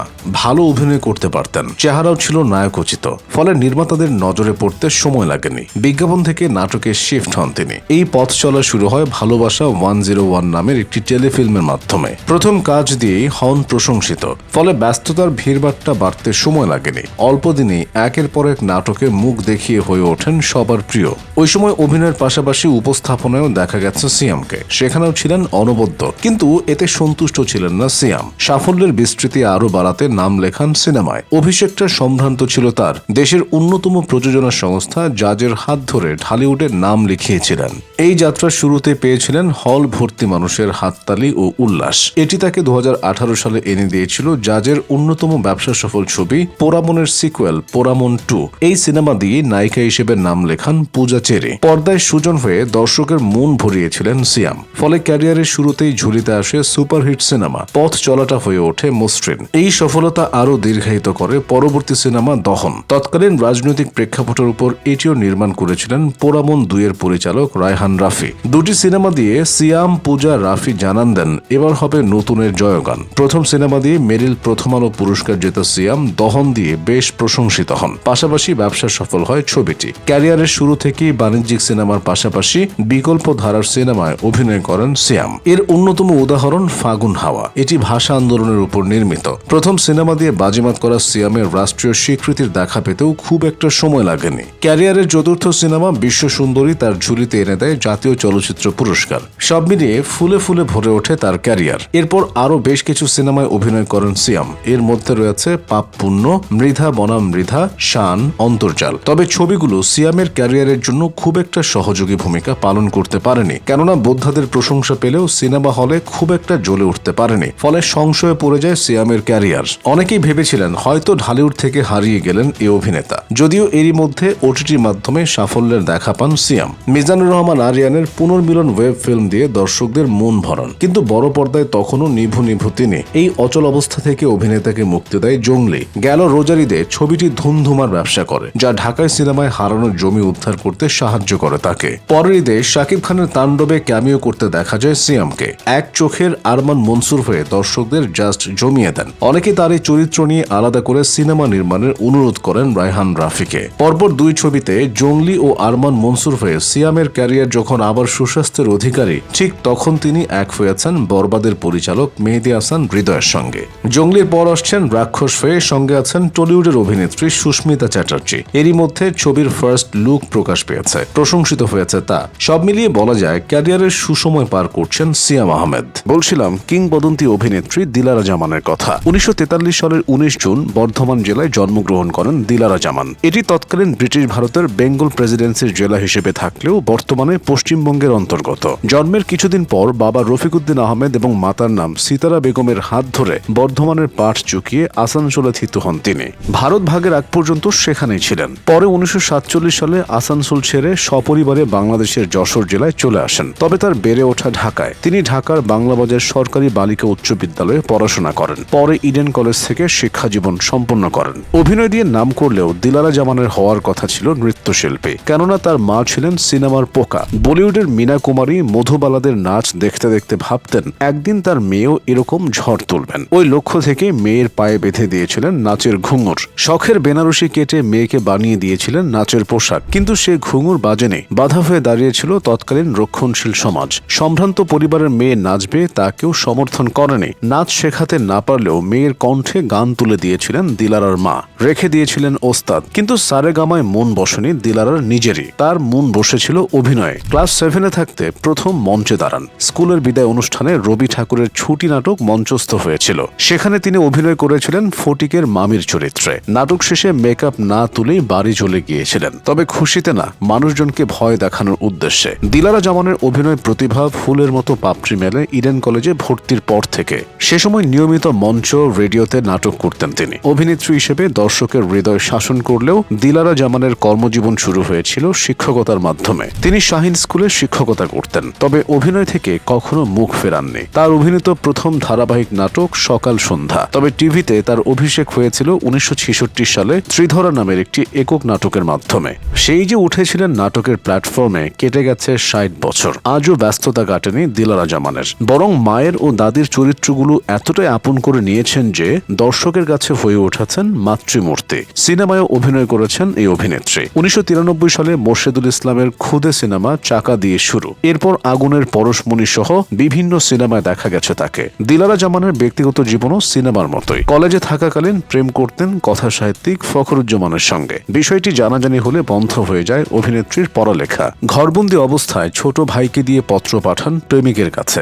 আর্জি রাখেন, তুমি কি তোমার বন্দি রাজকন্যাকে মুক্ত করবে না? এরপর আর ঠিক থাকতে পারেননি ফখরুজ্জামান। এক কাপড়ে দিলারাকে নিয়ে পালিয়ে যান তিনি। মাত্র 10,000 টাকা দেনমোহরে সারেন বিয়ে। কদিনেই বাড়ির লোক জেনে যায় সে খবর। দুই পরিবারের আয়োজনে ফের বিয়ে দেওয়া হয় তাদের। ফলে এক স্বামীকে দুইবার বিয়ে করেন এই অভিনেত্রী। দেখতে দেখতে ক্যারিয়ারের 6 দশক পার হয়েছে দিলারা জামানের। সন্তান উন্নত জীবনের লক্ষ্যে থিত হয়েছে জাপানে। মাকেও নিয়ে গিয়েছিলেন, কিন্তু ক্যামেরা, লাইট, অ্যাকশনের মায়া ছাড়তে পারেননি দিলারা জামান। 2 বছর পর চলে আসেন। তারপর থেকে একাই আছেন ঢাকায়। পরিবার ফেলে ক্যামেরার সামনের মানুষগুলোকেই পরিবার করে নিয়েছেন তিনি। তার আসার সংকেত পেয়ে মন ভরে হাসার প্রস্তুতি নেন দর্শক। বলছিলাম 21-এ পদকপ্রাপ্ত মিডিয়া ব্যক্তিত্ব এবং জনপ্রিয় উপস্থাপক হানিফ সংকেতের কথা। 1958 সালের 23 অক্টোবর বরিশালে জন্মগ্রহণ করেন হানিফ সংকেত। তার পুরো নাম AKM হানিফ। তার বাবা আব্দুল হাকিম হাওলাদার ছিলেন পুলিশ কর্মকর্তা। বাবার বদলির চাকরি হওয়ায় হানিফ সংকেতের শৈশব কেটেছে বিভিন্ন শহরে। একাধিকবার তাই বদলাতে হয়েছে স্কুল। পড়ার টেবিলে বেছে নিয়েছিলেন বিজ্ঞান। শিক্ষাজীবন সম্পূর্ণ করেন প্রকৌশলী বিদ্যায় স্নাতক সম্পন্নের মাধ্যমে। তবে ইঞ্জিনিয়ারিং পেশা টানেনি তাকে। তিনি ঝুঁকে পড়েন সংস্কৃতিতে। শুরুটা হয় অভিনয়ের মাধ্যমে। প্রথম দিকে নাটক সিনেমায় ছোটখাটো চরিত্রে দেখা যেত তাকে। দেওয়া হতো হাস্যরসাত্মক ও নেতিবাচক রোলগুলো। কমেডিতে তখন থেকেই জুড়ি মেলা ভার ছিল তার। ওই বিশেষ গুণের কারণেই হয়তো ইত্যাদির ক্ষেত্রে হাস্যরসকে বেছে নেন। তবে হানিফ সংকেতের উপস্থাপক হয়ে ওঠার পেছনে একটি গল্প আছে। তিনি ছিলেন প্রখ্যাত মিডিয়া ব্যক্তিত্ব ফজলে লোহানীর শিষ্য। লোহানী সাহেব যদি কিছু মনে না করেন নামে অনুসন্ধানীমূলক একটি ম্যাগাজিন অনুষ্ঠান উপস্থাপনা করতেন। এতে তার সহকারী ছিলেন সংকেত। অল্পদিনে জনপ্রিয়তা পেলেও লোহানীর মৃত্যুতে থমকে যায় যদি কিছু মনে না করেনের পথ চলা। এরপরই গুরুর থেকে প্রাপ্ত শিক্ষার উপযুক্ত ব্যবহার করেন সংকেত। নিজের উপস্থাপনায় যাত্রা শুরু করেন ইত্যাদির। সে 1989 সালের কথা। ইত্যাদির মাধ্যমে হাস্যরসাত্মক নাটিকা গানের মোড়কে চোখে আঙুল দিয়ে দেখাতে থাকেন বিভিন্ন সামাজিক অবক্ষয়। ফলে নজর কাড়তে খুব একটা সময় লাগেনি। হাস্যরসাত্মক ধর্মী হয় একদিকে মানুষের বিনোদনের খোরাক জুগিয়েছে, অন্যদিকে সহজেই বিভিন্ন অসঙ্গতি সম্পর্কে মানুষকে করেছে সচেতন। অল্পদিনেই অনুষ্ঠানটি অর্জন করে তুমুল জনপ্রিয়তা। পাশাপাশি বিদেশের দর্শনীয় স্থান, দেশের প্রত্নতাত্ত্বিক স্থাপনা সম্পর্কেও প্রতিবেদন থাকে এই ম্যাগাজিন অনুষ্ঠানে। সঙ্গে রয়েছে বিদেশিদের অংশগ্রহণের নাটিকা। সব মিলিয়ে ব্যতিক্রম বিনোদনের খনি যেন ইত্যাদি। প্রতিভা অন্বেষণেও দারুণ ভূমিকা পালন করে ইত্যাদি। এই অনুষ্ঠানের মাধ্যমে রিকশাওয়ালা থেকে জনপ্রিয় গায়ক হন আকবর।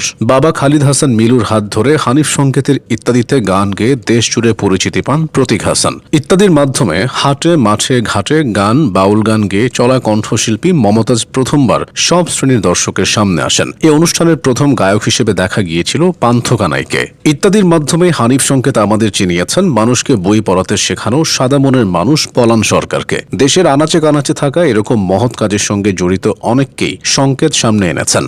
একই সঙ্গে অসহায় দুস্থ মানুষদের পাশে দাঁড়ানোর কাজটিও করে থাকেন ইত্যাদির মাধ্যমে। কাউকে ঘর, কাউকে ব্যবসায়ের পুঁজি দিয়ে করেছেন সাহায্য। বহুমুখী প্রতিভার অধিকারী হানিফ সংকেত। উপস্থাপনার পাশাপাশি নির্মাণেও সিদ্ধহস্ত। বেশ কিছু নাটক নির্মাণ করেছেন, সেসবও ইত্যাদির মতোই হাস্যরসাত্মক ও জনসচেতনতামূলক। নাটকগুলোর মধ্যে আয় ফিরে তোর প্রাণের বারান্দায় কণ্ঠেও সুর রয়েছে হানিফ সংকেতের। তুমুল জনপ্রিয় গানও রয়েছে। উদাহরণস্বরূপ বলা যায় মর্জিনার বাপের কথা, তুত্তু তুত্তু তারা মর্জিনার বাপ মার্কা মারা ইত্যাদি প্রচারিত হয়েছিল এই গানটি। এখনো মানুষের মুখে মুখে ফেরে এই গান। গান, নাটক, ম্যাগাজিন অনুষ্ঠানে নিজেকে প্রমাণ করা হানিফ সংকেত একজন সাহিত্যিকও। বাজারে তার লেখা একাধিক বইও রয়েছে। এর মধ্যে শ্রদ্ধেয় রাজধানী, নিয়মিত অনিয়ম, কষ্ট উল্লেখযোগ্য। ইত্যাদির মাধ্যমে গণমানুষের উপস্থাপক হয়েছেন হানিফ সংকেত। পেয়েছেন দেশে বিদেশে বসবাসরত বাঙালিদের ভালোবাসা। পুরস্কার ও সম্মাননায় ভরেছেন ঝুলি। শিল্পে অবদান রাখায় গণপ্রজাতন্ত্রী বাংলাদেশ সরকার তাকে প্রদান করেছে 21 পদক। এছাড়া দেশে বিদেশে অসংখ্য পুরস্কারের সম্মাননা পেয়েছেন তিনি।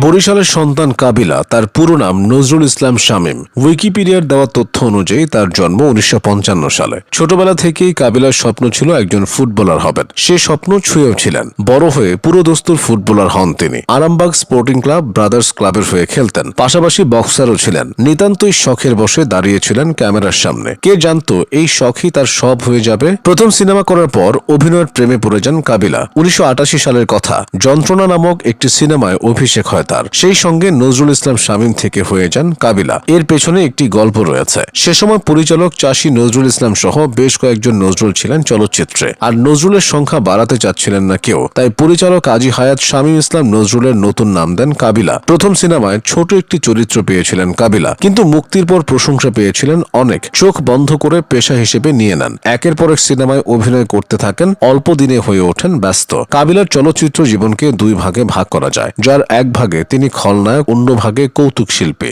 দুই ধরনের চরিত্রেই সফল ছিলেন কাবিলা। শুরুর দিকে প্রায় ছবিতে নেতিবাচক চরিত্রে দেখা গেছে তাকে। পর্দায় নিখুঁতভাবে হারামিপনা ফুটিয়ে তুলতেন। চোখ বড় বড় করে ভ্রু নাচিয়ে এমনভাবে চরিত্রকে উপস্থাপন করতেন, পর্দার সামনে বসেও ভয় পেয়ে যেত দর্শক। ওই সময় তার অভিনীত উল্লেখযোগ্য সিনেমাগুলো হচ্ছে দাঙ্গা, রাজাবাবু, সন্ত্রাস, রাজপথের রাজা, রুটি, স্বপ্নের পৃথিবী, চাওয়া থেকে পাওয়া, বিচার হবে, জবরদখল, স্বাক্ষর, মুক্তির সংগ্রাম, শান্ত কেন মাস্তান, ইতিহাস, অন্ধকার ইত্যাদি। জনপ্রিয় কৌতুক অভিনেতা দিলদারের মৃত্যুর পর ঢালিউড বিনোদনের যোগানদাতার অভাবে ভুগছিল।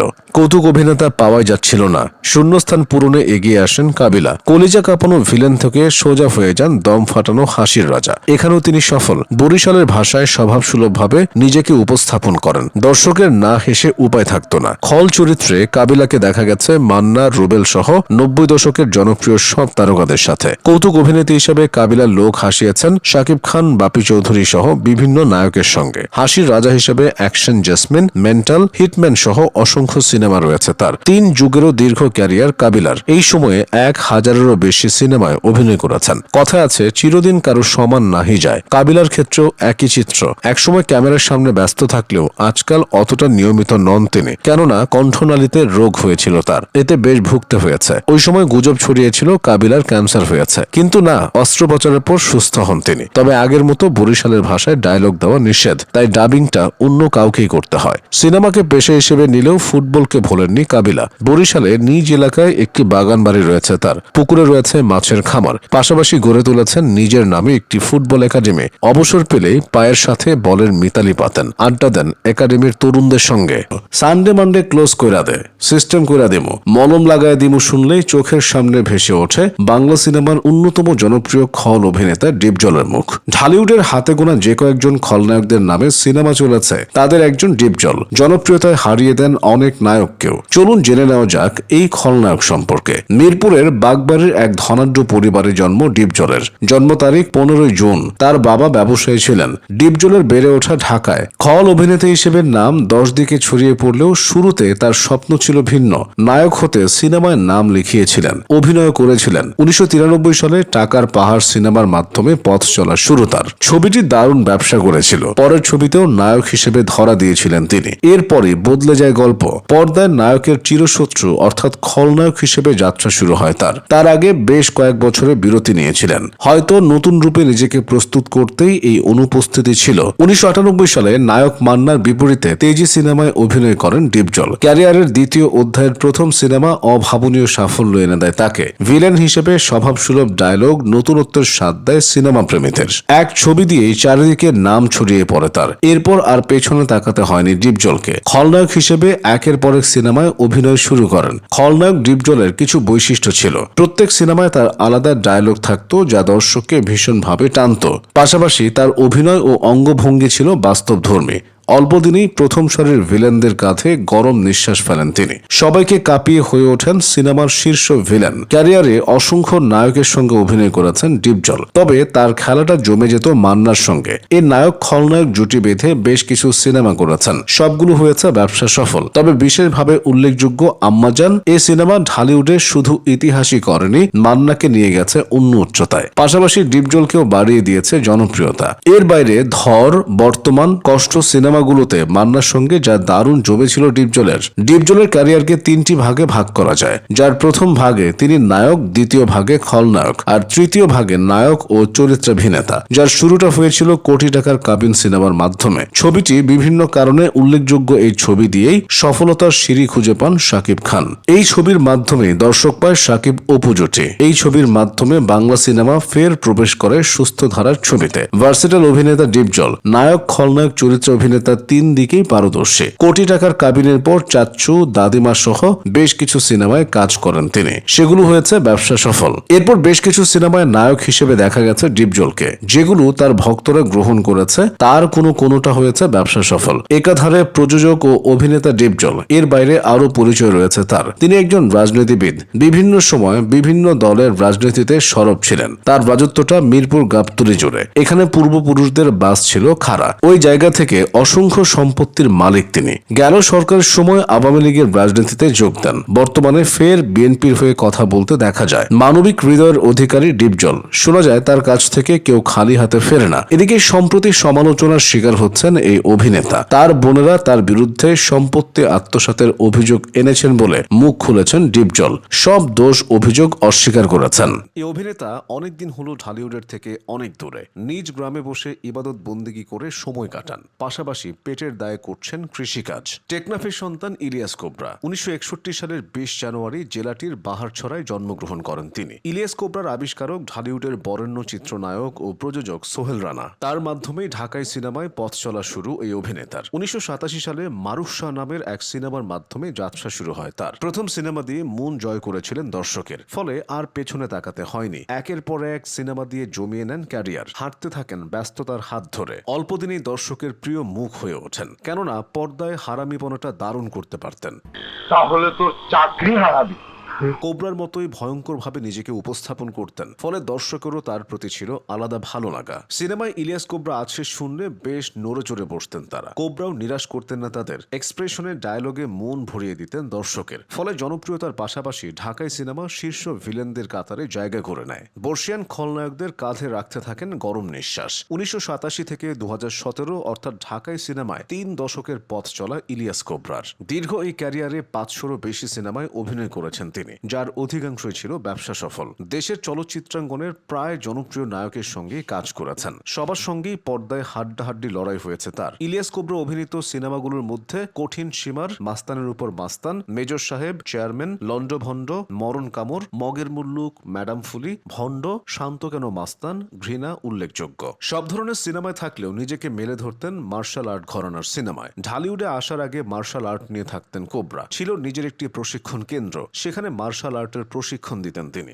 আর এই ঘরানার সিনেমায় তার সঙ্গে রসায়ন সবচেয়ে বেশি জমত মার্শাল আর্টের উপর বিশেষ দখলদারি অভিনেতা রুবেল ও ওস্তাদ জাহাঙ্গীর আলমের। 3 দশক ধরে ঢাকার সিনেমায় সফল বিচরণ ছিল ইলিয়াস কোবরার। তার অভিনীত ছবিগুলোর মধ্যে অধিকাংশই ছিল ব্যবসা সফল। সে সময় দেশব্যাপী 1400 সিনেমা হলে রমরমিয়ে চলত ইলিয়াস কোবরার সিনেমা। 2017 পর্যন্ত ঢালিউডে নিয়মিত ছিলেন তিনি। এরপর ইতি টানেন, ত্যাগ করেন রাজধানীও। সবকিছু ছেড়ে চলে যান নিজের জন্মস্থান টেকনাফে, কেননা ধুকে ধুকে চলা ইন্ডাস্ট্রি 17-এর পরে আরো নাজুক আকার ধারণ করে। এর মধ্যে মরণ কামড় বসিয়েছিল করোনা, গোটা পৃথিবী স্থবির হয়ে গিয়েছিল। এটি যেন ঢাকায় সিনেমার ওপর ছিল মরার উপর খাড়ার ঘা হয়ে। বেকার হয়ে গিয়েছিলেন হাজারো অভিনয় শিল্পী। ইলিয়াস কোবরারও হয়েছিল একই দশা। সে কারণেই অনিশ্চিত ভবিষ্যৎ থেকে সরে দাঁড়াতে ইন্ডাস্ট্রি ছেড়ে দেন এই অভিনেতা। গ্রামে গিয়ে বাধ্য হয়ে শুরু করেন কৃষিকাজ। এ প্রসঙ্গে একবার সংবাদ মাধ্যমকে বলেছিলেন, কয়েক বছর ধরে সিনেমা নির্মাণ কমে গেছে। সিনেমা না থাকায় এরই মধ্যে অনেক সিনেমা হলও বন্ধ হয়ে গেছে। এখন তো সিনেমায় নির্মাণ হচ্ছে না, কাজ কমে যাওয়ায় সিনেমার জন্য এখন খুব বেশি ডাক আসে না। তার মধ্যে করোনার কারণে পুরো 1 বছর সিনেমার কাজ নেই, তাই অনেকটা বাধ্য হয়ে বাহারছড়ায় পেঁপের বাগান পরিচর্যা করছে, বলতে পারেন কৃষি কাজ করছে।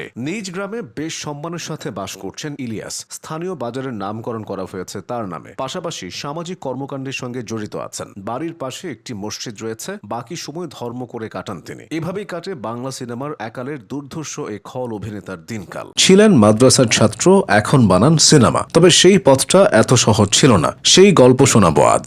রায়হান রাফির জন্মস্থান সিলেট, জন্ম তারিখ 3রা মার্চ। তার বেড়ে ওঠাও সালমান শাহের শহরে। রাফির ছাত্র জীবন কেটেছে কঠোর ধর্মীয় অনুশাসনে, কেননা মাদ্রাসার ছাত্র ছিলেন তিনি, কিন্তু মাথায় চেপেছিল নির্মাণের ভূত। তবে সে যাত্রাটা এলাম দেখলাম জয় করলাম টাইপের ছিল না। এ পর্যন্ত আসতে বহু কাঠখড় পোড়াতে হয়েছে। শুরুটা ছিল শর্ট ফিল্ম বানানোর মাধ্যমে। সে সময় তিনি 9ম শ্রেণীর ছাত্র। খালি হাতে তো আর চিড়ে ভেজে না, সিনেমা বানাতে তো টাকার প্রয়োজন। এ সময় রাফির পাশে এসে দাঁড়ান তার মা। গলা থেকে খুলে দেন নিজের শখের সোনার চেন। সেটি বিক্রি করে 12,000 টাকা পান রাফি। তাই দিয়ে শুরু করেন প্রথম সিনেমার কাজ। এ সময় আজব বাক্স নামে একটি শর্ট ফিল্ম বানিয়েছিলেন তিনি। এরপর বেশ কিছু ক্ষুদে সিনেমা বানান রাফি। এর মধ্যে আরেকটি হচ্ছে বেওয়ারিশ। পাশাপাশি মিউজিক ভিডিও নির্মাণ করেছেন। উদাহরণস্বরূপ তানজিব সারোয়ারের মিউজিক ভিডিও মিথ্যা শিখালির কথা বলা যায়। তবে স্বপ্ন যার আকাশ ছোঁয়ার, তিনি কি আর শর্ট ফিল্ম আর মিউজিক ভিডিওতে সীমাবদ্ধ থাকেন? এ সময় রাফির পাশে দাঁড়ায় প্রযোজনা সংস্থা জাজ মাল্টিমিডিয়া। তারা নিজেদের ঘরের জনপ্রিয় সিনেমা পোড়ামনের সিকুয়েল পোড়ামন 2 নির্মাণের দায়িত্ব দেয় তরুণ রাফিকে। নিরাশ করেননি রাফিও। প্রথম নির্মাণ দিয়ে নিজেও হন সফল, জাজের ঘরেও এনে দেন আরও একটি ব্যবসা সফল সিনেমা। রাফি এ দায়িত্ব পূরণের সাথে নিয়েছিলেন আরও 2 জন নতুন মুখকে, পূজা চেরি ও সিয়াম আহমেদ। রাফির হাত ধরেই ঢালিউডে জায়গা করে নেন তারা। এরপর এই জুটিকে নিয়ে দহন নামে একটি রাজনৈতিক সিনেমা সিনেমা বানান রাফি, সেটিও হয় ব্যবসা সফল। রাফি চড়ে বসেন ব্যস্ততার রেলগাড়িতে, একের পর এক সিনেমার কাজ হাতে নেন। তাকে আরো বড় প্রেমের নির্মাতা হওয়ার সুযোগ দেয় পরন সিনেমা। পরনকে শুধু সিনেমা বললে ভুল হবে, এটি ছিল ঢালিউডে ইতিহাস সৃষ্টিকারী একটি ছবি। আয়ের দিক থেকেও করেছিল রেকর্ড। এই ছবির মাধ্যমে অখ্যাত থেকে বিখ্যাত হন রাজ। বিদ্যা সিনহা মিম দখল করেন ঢালিউডের শীর্ষ নায়িকার আসন। এরপর রাফি নির্মাণ করেন দামাল। ব্যবসায়িকভাবে সেরকম সফলতা না পেলেও প্রশংসিত হয় ছবিটি। তিনি এমন একজন পরিচালক যার ক্যারিয়ারে ব্যর্থতা দাপট খুব একটা নেই। যে কয়েকটা সিনেমা বানিয়েছেন তার অধিকাংশই ব্যবসা সফল। তার হাত ধরে তারকা খ্যাতি পেয়েছেন একাধিক অভিনেতা। সিয়াম, রাজের মতো আফরান নিশো সিনেমায় সফলতা পান রাফির হাত ধরে। সুরঙ্গ নামের সে সিনেমাটি শুধু জনপ্রিয়তায় অর্জন করেনি, ঢালিউডকে দিয়েছে নিশো তমার জুটি। শুধু তাই নয়, শাকিব খানের ক্যারিয়ারেও অবদান রয়েছে রাফির। তিনি প্রথম সুপারস্টারকে এনেছেন গতানুগতিকতার বাইরে। তুফান সিনেমার মাধ্যমে এই অভিনেতাকে সকল শ্রেণীর করে তুলেছেন। তার নির্দেশনায় তাণ্ডবে নিজেকে আরও ভেঙেছেন শাকিব। সুপারস্টারের ভেতর থেকে চরিত্র অভিনেতাকে বের করে এনেছেন রাফি। শুধু সিনেমাতে নয়, ওয়েব কন্টেন্টেও রাফি দাপট দেখিয়েছেন। এ পর্যন্ত বেশ কিছু ওয়েব কন্টেন্ট বানিয়েছেন তিনি, যার মধ্যে রয়েছে জানোয়ার, আমলনামা, ফ্রাইডে, ব্ল্যাক মানি। প্রত্যেকটি কাজই হয়েছে আলোচিত। তার অধিকাংশ কাজই সত্য ঘটনার উপর নির্মিত। সম্প্রতি প্রকাশ পেয়েছে তার নির্মিত আরও এক ওয়েব ফিল্ম অমীমাংসিত। মুক্তির অপেক্ষায় আছে একাধিক কাজ, যা দিয়ে নতুন বছরও নিজের পথ মসৃণ রাখবেন এই পরিচালক। জন্ম বরিশালের মেহেন্দিগঞ্জে, বেড়ে ওঠাও সেখানে। মাধ্যমিক পরীক্ষা শেষে ঢাকা আসেন, ভর্তি হন এইচএসসিতে। ছোটবেলা থেকে বাংলা সিনেমার পোকা ছিলেন হৃদয়। হলে গিয়ে সিনেমা দেখার ভয়ঙ্কর নেশা ছিল তার।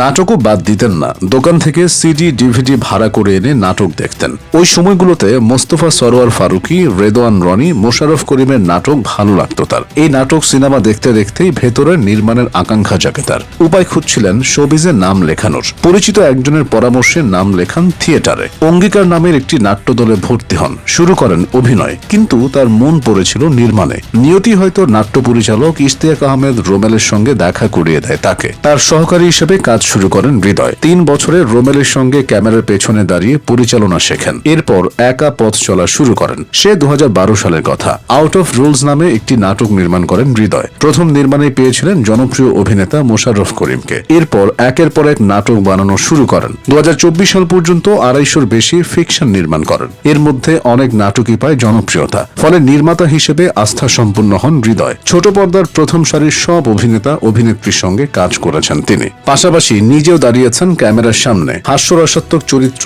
দারুণ ফুটিয়ে তুলতে পারেন এই নির্মাতা। ছোট পর্দায় হাত পাকাতে পাকাতেই তার মন বসে বড় পর্দায়। 1 দশক নাটক বানানোর পর 2020 সালে করোনাকালীন একটি সিনেমার গল্প মাথায় আসে। প্রডিউসার সেই গল্প পছন্দ করে, কিন্তু বাজেটে কার্পণ্য ছিল। আরো কমাতে বলেছিলেন হৃদয়কে, কমাননি তিনি। নইলে তখনই হয়ে যেত বরবাদ সিনেমাটি। 2020 সালে লেখা গল্পটি 4 বছর ভেতরে বয়ে বেড়াতে হয়েছে। অবশেষে 24 সালে প্রডিউসার মেলে তার। মাঠে নামেন হৃদয়। আগেই ঠিক করে রেখেছিলেন শাকিব খানই হবেন আরিয়ান মির্জা। মিশা সওদাগরের মাধ্যমে যোগাযোগ করেন শাকিবের সঙ্গে, কিন্তু কিং খান সময় পাচ্ছিলেন না ব্যস্ততার কারণে। অবশেষে একদিন 15 মিনিট সময় দেন। হৃদয় গল্প শোনাতে বসেন। এতটাই পছন্দ হয় শাকিবের, তিনি সরাসরি বলে দেন ছবিটি আমি করব। এভাবেই ঢালিউডের নাম লেখান হৃদয়। এভাবেই বরবাদ বানান তিনি। সিনেমাটি বানানোর সময় খবর ছড়িয়ে গেলে অনেকে নাক সিটকাতে থাকেন। নাটকের পরিচালক বলে কটাক্ষ করেন, কিন্তু সেসব কানে না তুলে নিজের মতো করে বরবাদ বানাতে থাকেন। সিনেমাটি মুক্তির পর বাংলা ছবির ধারণায় বদলে যায়। ঢালিউডের সিনেমা এত বড় স্কেলের হতে পারে বরবাদের আগে কেউ ভাবতে পারেননি। মুক্তির পর ছবিটি দেখে নিন্দুকেরাও ভালোবাসায় ভরিয়েছে হৃদয়কে। আর এই সিনেমা দিয়ে শাকিবের ক্যারিয়ারে যোগ হয়েছে ঢাকাই সিনেমা ইতিহাসের সর্বোচ্চ ব্যবসা সফল ছবি। এদিকে বরবাদের গণ্ডিতে বন্দিনী হৃদয় একেবারে 2 সিনেমা নির্মাণ করছেন তিনি। এর একটি বিদায়, এর মাধ্যমে বাপ্পারাজ ফিরছেন, অন্যটি রাক্ষস। এটিতে নিয়েছেন সিয়াম আহমেদকে। সঙ্গে আছেন ওপার বাংলার সুস্মিতা চট্টোপাধ্যায়। এরই মধ্যে ফার্স্ট লুক প্রকাশ পেয়েছে, প্রশংসিত হয়েছে সামাজিক যোগাযোগ মাধ্যমে। গল্প এখানেই শেষ নয়। শাকিব খানকে নিয়ে আরো একটি সিনেমা বানাবেন তিনি। সেটি হবে বরবাদের চেয়েও বড় স্কেলের। 3 পর্বের সিনেমা হবে। সব মিলিয়ে বলা যায় সুসময় হাত ধরেই হাঁটছেন মেহেদী হাসান হৃদয়। কেননা তার রয়েছে আকাশচুম্বী জনপ্রিয়তা। তার ক্যামেরায় দাঁড়িয়ে অখ্যাতরাও হয়ে ওঠেন তারকা। বলছিলাম ব্যাচেলর পয়েন্ট খ্যাত জনপ্রিয় নির্মাতা কাজল আরেফিন অমির কথা। কাজল আরেফিন অমি 1986 সালের 8 সেপ্টেম্বর ঢাকায় জন্মগ্রহণ করেন। তার বেড়ে ওঠাও ঢাকায়। লেখায়। তিনি ধানমন্ডির সরকারি বয়েজ হাই স্কুল থেকে এসএসসি পাশ করেন। এরপর ভর্তি হন মিরপুর বাংলা কলেজে। সেখান থেকে উচ্চ মাধ্যমিক সম্পন্ন করেন। স্ট্যামফোর্ড ইউনিভার্সিটি থেকে এমবিএ সম্পন্ন করে পড়ালেখায় ইতি টানেন। ক্যামেরার পেছনে কলকাঠি নাড়ার স্বপ্ন অমির আগে থেকেই। ক্যাপ্টেন অব দ্য শিপ হয়ে ওঠার এই যাত্রায় তার হাতেখড়ি হয় ইফতেখার ফাহামির মাধ্যমে। ফাহামির সহকারী হিসেবে হাত পাকিয়ে নির্মাতা হিসেবে অমির যাত্রা শুরু 2014 সালে। তখনও ইউটিউবের এতটা প্রসার ঘটেনি। নাটক প্রচারের একমাত্র মাধ্যম হিসেবে টেলিভিশনকে বিবেচনা করা হতো। তবে বিষয়টি অত সহজ ছিল না। প্রথমে নাটক চ্যানেলে জমা দিতে হতো। রিভিউ কমিটি প্রচারযোগ্য মনে করলেই দেখা যেত টিভি পর্দায়। অমিকেও এই পথে হাঁটতে হয়েছে। কিন্তু নাটক জমা দেওয়ার পর মাসের পর মাস চলে গেলেও কেউ ডাকছিল না। অবশেষে 8 মাস পর ভাগ্য খোলে অমির। মাছরাঙা টেলিভিশন থেকে জানানো হয় তার ছক নাটকটি সিলেক্ট হয়েছে। এভাবেই নির্মাতা হিসেবে আনুষ্ঠানিকভাবে তার যাত্রা শুরু। পরের বছর আরো একটি নাটক বানান। আস্তে আস্তে 2-1টি করে নাটক বানাতে বানাতে টিভিতে নিয়মিত হন অমি। তবে তার ক্যারিয়ার বদলে যায় ট্যাটু নাটকটির মাধ্যমে। সে সময় আস্তে আস্তে ইউটিউবে ঝুঁকছে দর্শক। নির্মাতারাও প্ল্যাটফর্মটির জন্য আলাদা করে নির্মাণ শুরু করেছেন। অমিও এই স্রোতে গা ভাসান। ট্যাটু 3 দিয়ে যাত্রা শুরু হয়। বিসমিল্লায় বাজিমাত করেন। ইউটিউবে তার প্রথম নাটক ওয়ান ডেতে 1 মিলিয়ন ভিউ পায়। ওই সময় ডেতে মিলিয়ন ভিউ ছিল তাক লাগানোর মতো বিষয়। অমিও তাক লাগিয়ে জানান দেন এরপর থেকে এভাবেই তাকিয়ে থাকতে হবে তার নির্মাণ দেখতে। তবে দর্শকের মনের জমি অমি চড়া দামে কেনেন ব্যাচেলর পয়েন্ট দিয়ে। 2017 সালে চ্যানেল 9-এ প্রথম প্রচারিত হয় ধারাবাহিকটি। অল্প কদিনে বেশ সাড়া ফেলে। এতটাই জনপ্রিয়তা অর্জন করে যে নাটকটি প্রচার বন্ধ হয়ে গেলে দর্শকরা মানববন্ধন পর্যন্ত করেন। 4 সিজন শেষে 5-এ পা রেখেছে ব্যাচেলর পয়েন্ট। জনপ্রিয়তা একটুও ফিকে হয়নি, বরং বেড়েছে। সিজন 5 আসতে দেরি হওয়ায় ফেসবুকে ইভেন্ট পর্যন্ত খুলেছিলেন দর্শকরা। বর্তমানে নাটকটি যেন তারকা তৈরির কারখানা। শরাফ আহমেদ জীবন, শিমুল শর্মা, লামিয়া লাম, চাষী, জিয়াউল হক পলাশের তারকা হয়ে ওঠা কিংবা মার্জুক রাসেলের জনপ্রিয়তার রিনিউ ব্যাচেলর পয়েন্টের মাধ্যমে হয়েছে। ধারাবাহিকটি অমিকে শুধু জনপ্রিয়তায় এনে দেয়নি, করেছে সমালোচিত। অশ্লীলতা ছড়ানোর অভিযোগও আনা হয়েছিল তার উপর। খেতে হয়েছে আইনি নোটিশও। ব্যাচেলর পয়েন্টের বাইরে অসংখ্য জনপ্রিয় নাটক রয়েছে অমির। এর মধ্যে ব্যাড বাজ, গুড বাজ, সাদা কাগজে সাজানো অনুভূতি, আপন, শেষমেশ, কিডনি, বিদেশ উল্লেখযোগ্য। অমির সাথে দারুণ জমেছিল আফরান নিশোর। এই জুটি একসঙ্গে 30টিরও বেশি নাটক উপহার দিয়েছেন। এরই মধ্যে 10টিরও বেশি মিলিয়ন ভিউ পার করেছে। অনেকের মতে নাটকের নিশোকে যদি প্রপার ইউজ কেউ করে থাকেন তিনি হচ্ছেন অমি। এই জুটির ex boyfriend, Tom and Jerry, সহজ সরল ছেলেটা, me and you, only me, mobile চোর সহ অসংখ্য জনপ্রিয় নাটক রয়েছে।